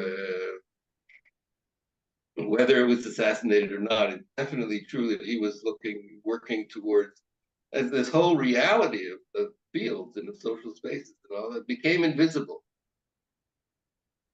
It became invisible. It became a metaphor. It became unmeasurable, not measurable, so it doesn't exist. Also, one of the interesting things that we found in working within the college here, working with students also in the States, that it's also a part of this fragmentation and mind control, is that students in this system are very, very oriented to meeting the expectations of the lecturer. Tell me what to do. Tell me what I need to do to get an A on this course, and I will do it. Don't ask me to think too much. That's not what this is about. What this is about is you're within a system and you give the system what it requires of you so that you can move on. And Victor and I would ask students to think about doing something, that they want. Something in the community, something that's important to them, something that bothers them. What would you want to see? Very hard. Almost all students go into very high levels of anxiety. Tell us what to do. What do you mean? What do we want? They've been trained all through their schooling to give back, to read the messages of what's wanted from them and to provide it. But to begin to ask them what they want, and which requires a self, requires some kind of connection to who they are and to what they're, what they want to be and do in the world. The students always need to go through a process. They need to be held in that process, and not physically, but they need to be reassured again and again that that it's okay. Okay, if you don't know right away, you can do it. This step, that step, that step. You'll get there, but we're not going to tell you what it is that you want. That's also, I believe, a part of this programming that prevents the people from coming, on their own, having their own voice, and bringing it to the world.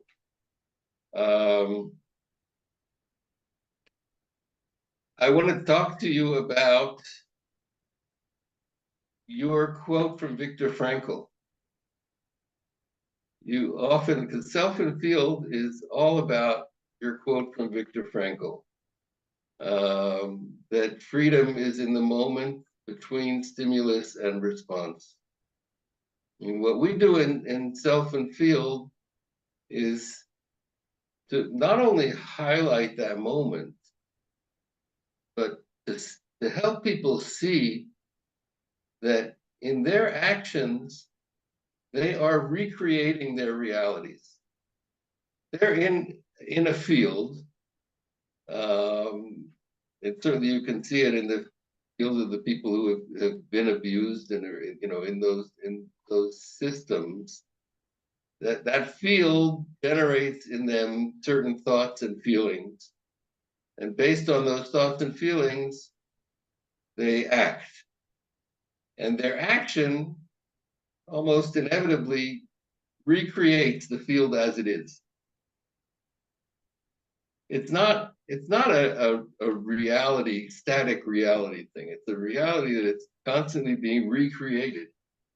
And we are participating in its recreation by acting out of the thoughts and feelings that are generated by that field. What we help people do is to ask the questions, well, how is that field affecting our thoughts and feelings? And is that what we want to think and feel? You know, do we have a choice before we act? And can we, in that moment between stimulus and response, can we reflect on how we're thinking and feeling and say, no, that's not how we want to think. That's not how we want to feel. And we come to see that field in a whole different way. For instance, as a survivor who comes to see and understand the interactions in that field in a whole new way, and that enables them to act differently. And that action stops recreating that field. And that from that place of freedom, they are creating a new world. So we really believe that is the place out of which a new world can be born. And then social change comes out of changed interactions. But we can't just decide to change what we're going to do. We have to go through that process with our thoughts and feelings and coming to an understanding that enables us to think and feel in a different way. One more thing. Now, another aspect of self and fields is that you can design fields. You can design social fields. You can come to understand how fields are currently designed, but you can also decide that if you have a certain purpose, you can design it in a way that will promote it. Now, the abusers, the perpetrators, I mean, they do that all the time. I mean, they're totally creating the field that will have the impact that they want to have, that will keep people tied and stuck and victims within those fields. And they're very, what is Nathan, radically intelligent people. They're very smart about what they do. We have something that we call a generative field. You can design a field that will enable people to grow in unexpected ways. And I'm calling it here,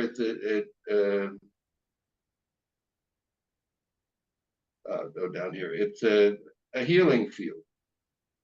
And I give this to you also because I think that you will see that it's what you've created. And essentially, when you say field, that's really like the canvas of reality in front of us, right? And like there can be different ones depending on how we interact with it and what our contribution is to it. We can leave it alone, we can digress it in a sense and move it backwards, or we can progress it and add our own things to the tapestry of the field, right? So we talk about the field, each person really is engaged in a number of different fields.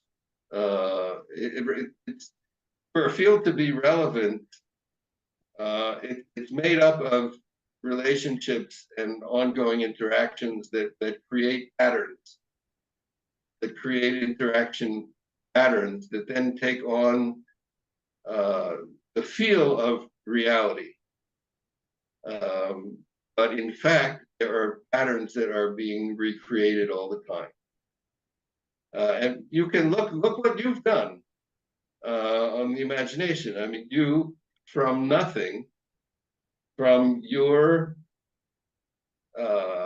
sense that something had to be done, you have created an interactive field with thousands of people.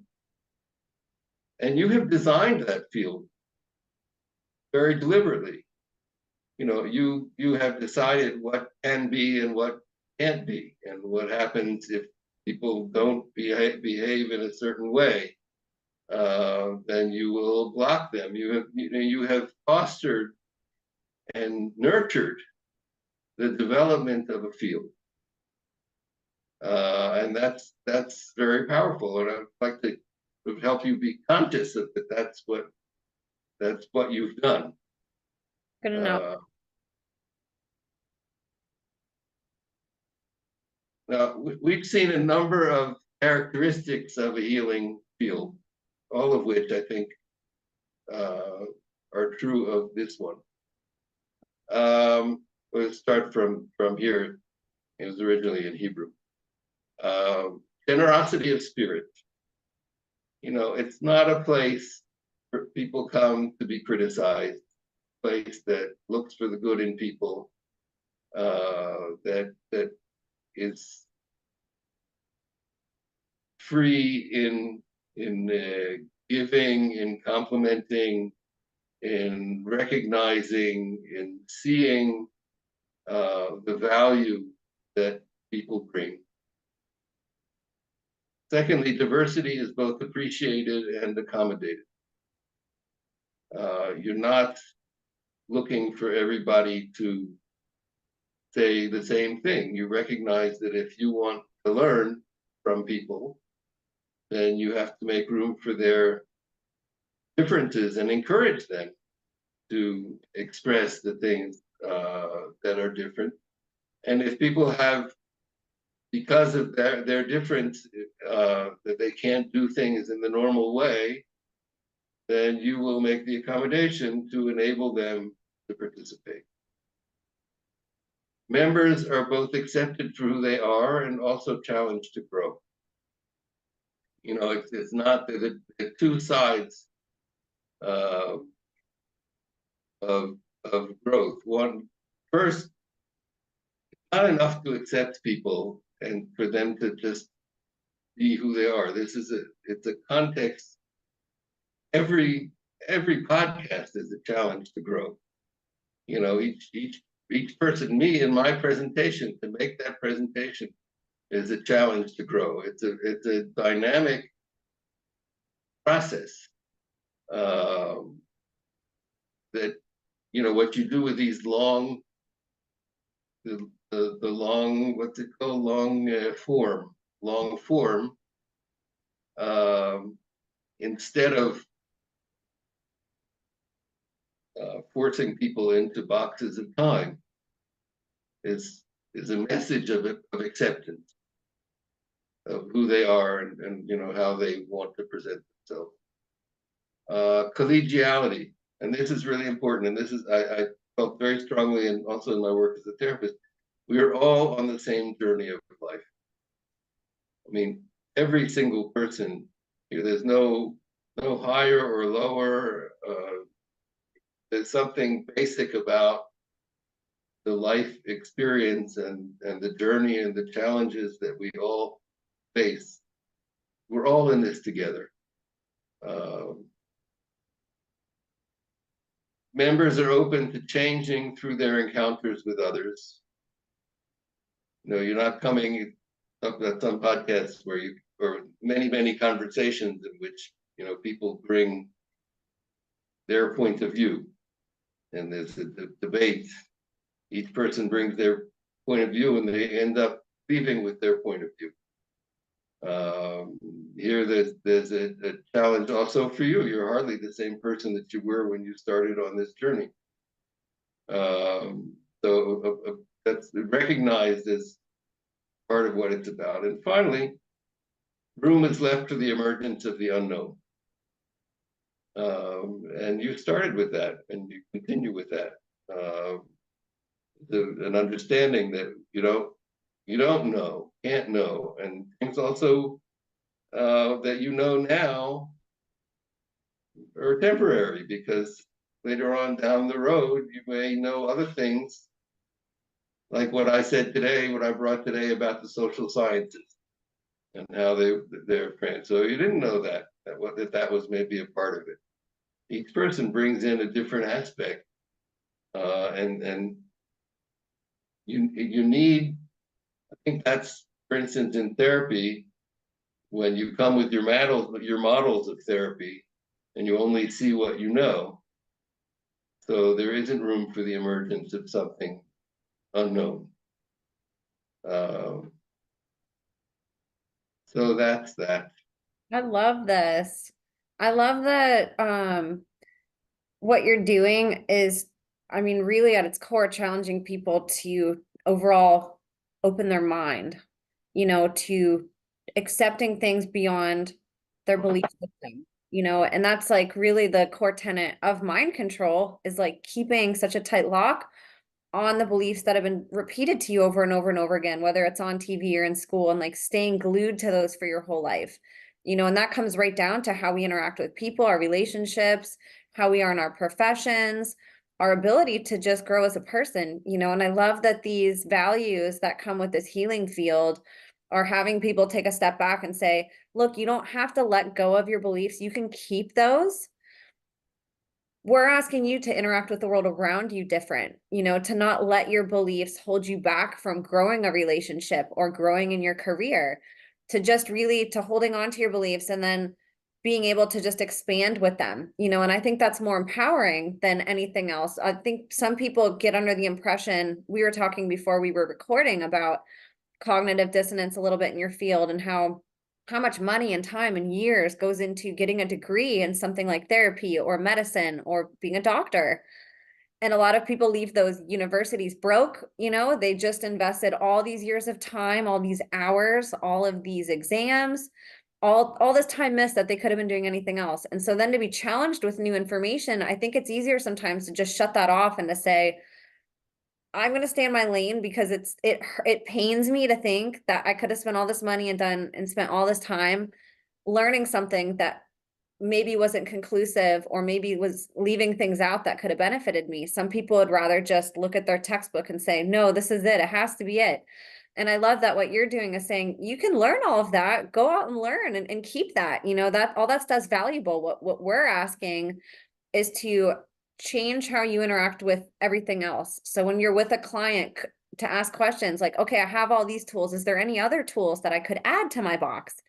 You're not taking away from somebody's core values by what you're doing. You're really adding to them and helping somebody just go into the world and look at every day like a blank slate, much bringing us back to being a child, that childlike imagination nature that, like how you were saying, school strips out of us. We go to school, I should say before school, we're taught, our parents are like, oh, you're a princess, or you can fly. And we think we can. We have the sky is the limit. We have these things that we keep close, but everything's so magical. And then we go to school and it's sit down, shut up, and memorize, memorize, memorize. And you're not allowed to fail. You're not allowed to get something wrong. Nothing exists outside of what we're teaching you.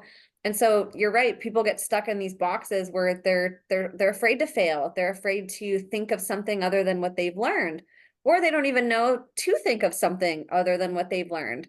And I think that is really healing in so many ways. What you're providing is a template for people to interact with people differently, to be accepting of them, and to be okay if there's something that's totally different, and saying like, we're not asking you to take that in as a belief necessarily. We're just saying to be open to it all, and I think that that's really important for people always, to, have an open mind with all of that, and whatever they create, to have a lot of these core values, that you're providing to help guide them to, create something different. Because like you said, if we're just doing the same things, we're just building what's already been built, in order to expand what's already here. we have to think differently than we ever have. And we have to invite new thoughts and use our imaginations again and look at the world as magical and look at people as magical, even if they're totally different from us. So I really appreciate this work. I think it's really groundbreaking and very, very needed at this point in time. I think I want to differ from what you said. Um, a few things. I mean, I highlighted different transformations of consciousness that I went through, uh, which it requires a letting go. Like I'm not gonna just say to people that they should continue believing what they believe.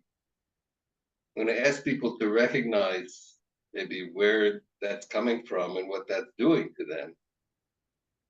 But I want to help people open their filters to see things that they hadn't been able to see. And I want to share part of my journey in being with you and with this podcast. I mean, I am very strongly self-identifying as a progressive.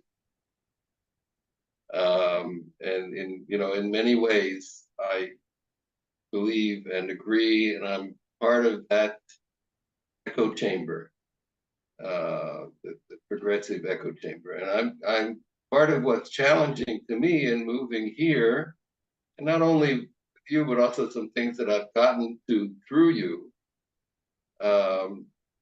are perspectives that on the left they would make fun of. And here I'm meeting serious people, whether it has to do with COVID or climate change.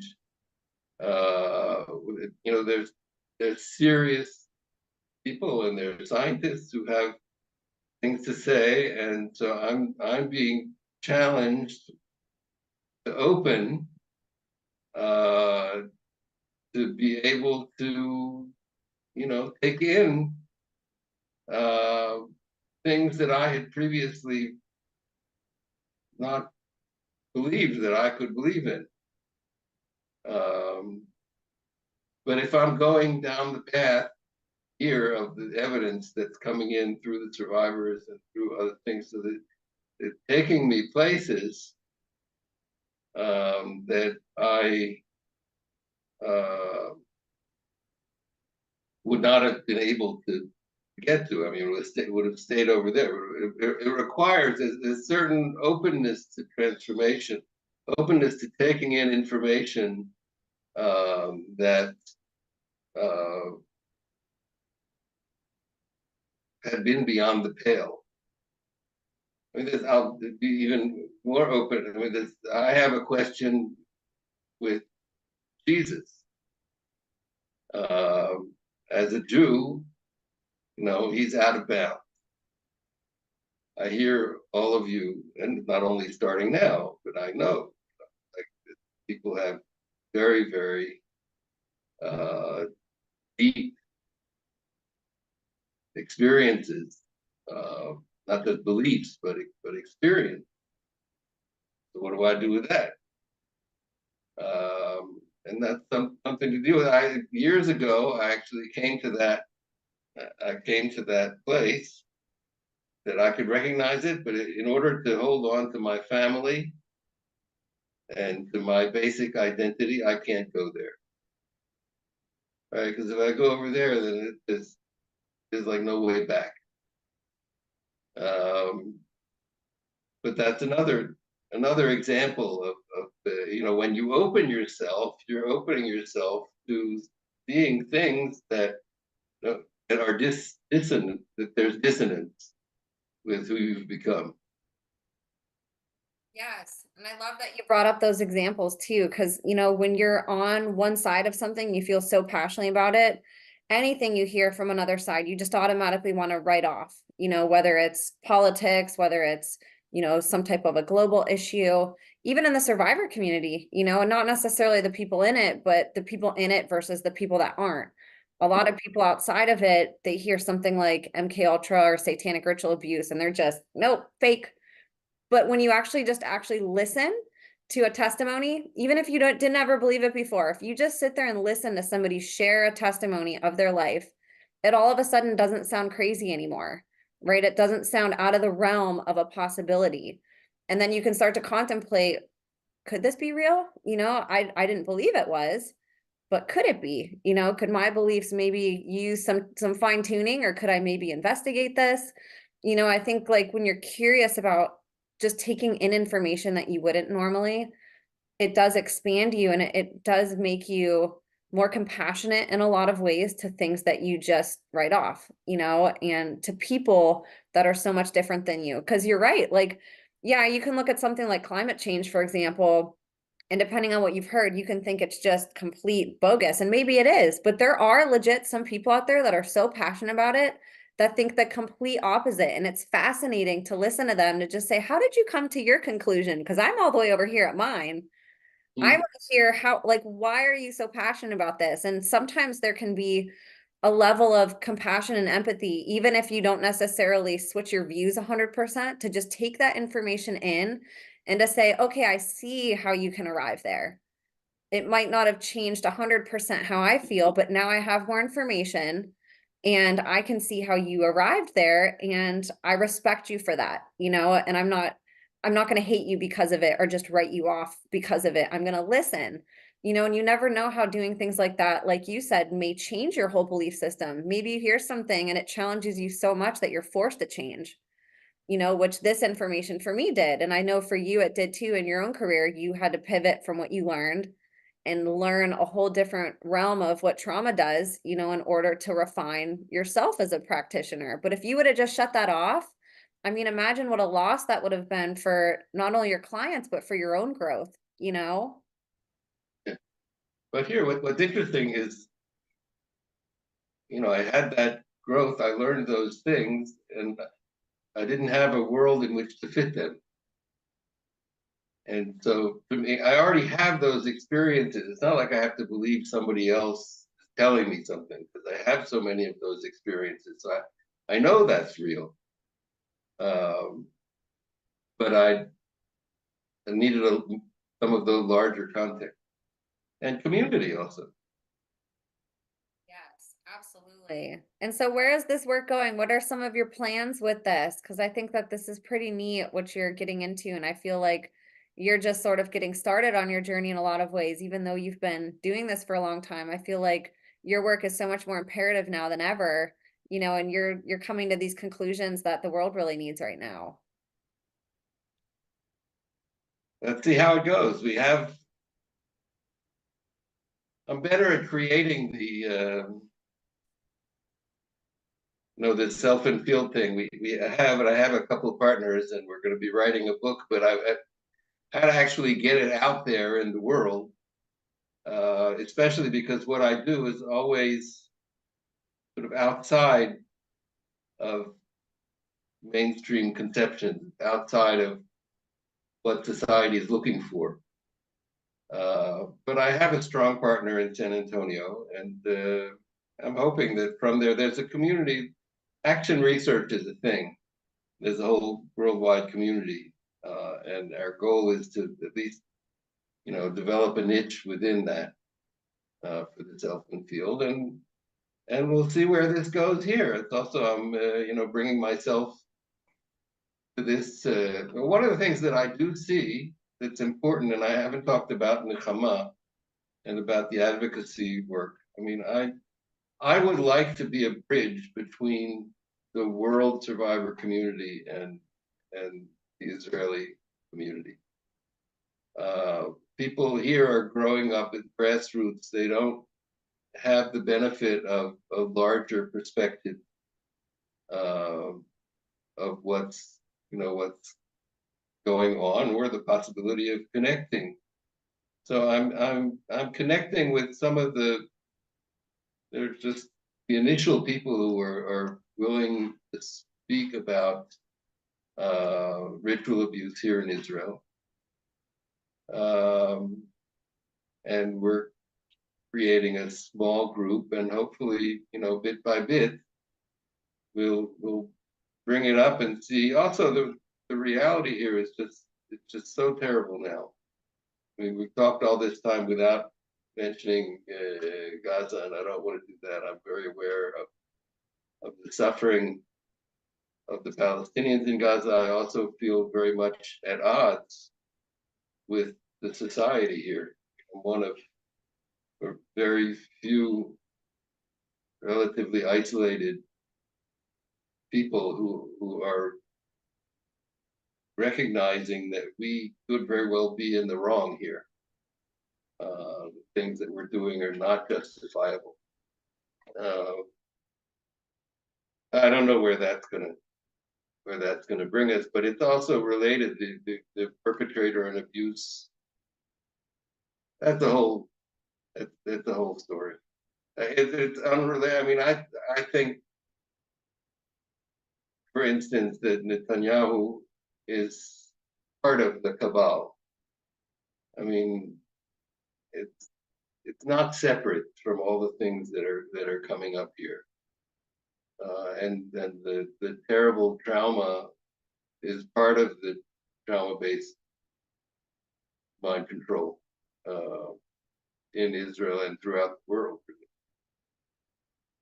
Yeah, especially because, what we get filtered here in America, it's just horror, just all this blood and gore that we see on the TV from it. And so they're using the trauma that's already happening and they're traumatizing us by throwing it in our face, in different countries, which is just horrible how they exploit people that way. And the United States is aiding and abetting. It's very, from my perspective, very disappointing. I mean, for years we have wished that America would hold us back, and they don't. You're absolutely right. Yeah. And I'm really excited for this work that you're doing. I mean, you're already being a bridge between the survivors there and others, and Nechama, like her work, just the fact that just her voice alone has already made other people stand up, and I have a feeling that that's just going to be getting started out there because I know it's not quite like it is in America where there's, a big community and a lot of people working together to sort of connect dots and speaking up, and I think you're going to have a really big part of that there and her. And I'm so happy that you guys, connected and that you guys can sort of put your strengths together and, initiate them and work together on the battlefield together. You're both freaking warriors for what you're doing. Gee, more than I, but yeah. Both of you, oh my goodness. Is there anything else that you wanted to cover today that we didn't get to yet? No, I got everything. That was Amazing. incredible presentation. I love this work that you're doing. And I think as you get closer to, having that book, or even if you have more research that you're ready to present, I'm sure there's stuff you're working on that isn't ready yet to share with people. But I'd love to have you back on. I think these topics are really important just with, consciousness and expanding our minds, and being in tune with that field and how we're interacting with it and how we're letting it interact with us, so I'd love to have you on again sometime to talk more about this. And in the meantime, Would you be open to having another Israeli survivor? absolutely, yes. Yeah, I have someone who would like to do it, but she would need translating. She wouldn't show her face, and she wouldn't want the voice to be distorted. Absolutely, let's do it. Yeah. Yeah, let's Okay. set it up. That would be wonderful. I that was really special, and I want to thank you again for that because that's a that's a tough role, being translator and trying to get across this really important message that somebody's saying to a whole nother country, and you did that. And that was the first time I've done it. Hopefully it's, and with your help, hopefully it's not the last. But it does, everybody's a piece of this puzzle. And the more that we can do things like that and step up and share these stories, the more we realize how much it really is a global thing. It's not just happening in one country or one community. This is literally everywhere all over the world. And, you're a big piece of that puzzle too and helping to connect that dot. So yes, anybody that you have always invited on, let's definitely Wonderful. set that up. And then for people who might want to get in touch with you, what's the best way to do that? Well, my email. Did you have my email on there? That's I it. did the last time. Is that still the best way? Yeah. Yeah. Okay, perfect. So I'll add your email to the show notes. Is there any closing words that you want to say? Um, I want to thank you it's an honor and a pleasure. And really thank you so much for creating this opportunity. It's so deeply meaningful to me to have the chance to connect to all those people, all of you people who are out there in this. And it's an honor for me too. I learned so much from people like you and all the guests on the show. This stuff is relatively new to me in comparison to how long you've been studying it and knowing about it, and a lot of people who have come on. So to me, it's like I'm getting an education through everybody that's coming on, and I get to learn new things, and I get to go through that healing field, of breaking down my barriers and taking in new stuff that challenges me and that grows me, and exchanging beliefs, for new information. So I really appreciate you coming on and sharing all of this. The work that you've done is so vitally important. I'm really excited to see where you go with it. I know that this is going to be, just the first step of many that you're going to make to progress yourself in this community. You've spent so much time on the therapeutic side working with clients, and now you get to take that information and reach hundreds, thousands, millions of people with it, instead of just, so many clients that you can fit in a day. So I really love how you've also challenged yourself enough to grow your healing field, to where now you're able to extend an arm out and reach and touch more people with everything that you've learned. You're a wealth of information. And I just deeply appreciate you, Israel. The work that you're doing is important. So for everybody listening, I will have Israel's email in the show notes. If you guys have any other questions, or if you guys need to get in touch with me for any reason, feel free to. I have all my links down there as well, including my own email. I love when people connect with the guests, even if it's just a simple question, because you never know where that relationship could go, and you never know what type of protection it adds, what type of value it might add. So if you guys do have any questions or any way that you can contribute to his work, if you guys have any questions about Israel or any feedback or information to give Israel about Israel, reach out to him, encourage him and reach out and be a beacon of light, just like how he is. So I'll have all of that information below, you guys. Thank you all so much. We couldn't do this without you. It's an honor to have your support and your love for every guest. And I encourage you guys to go take a screenshot of that healing field slide that Israel provided and really contemplate that for your own life, and consider how you can use that to your advantage, and to help us create the world that we know can exist. So you guys, thank you so much. God bless you, and we will see you next time.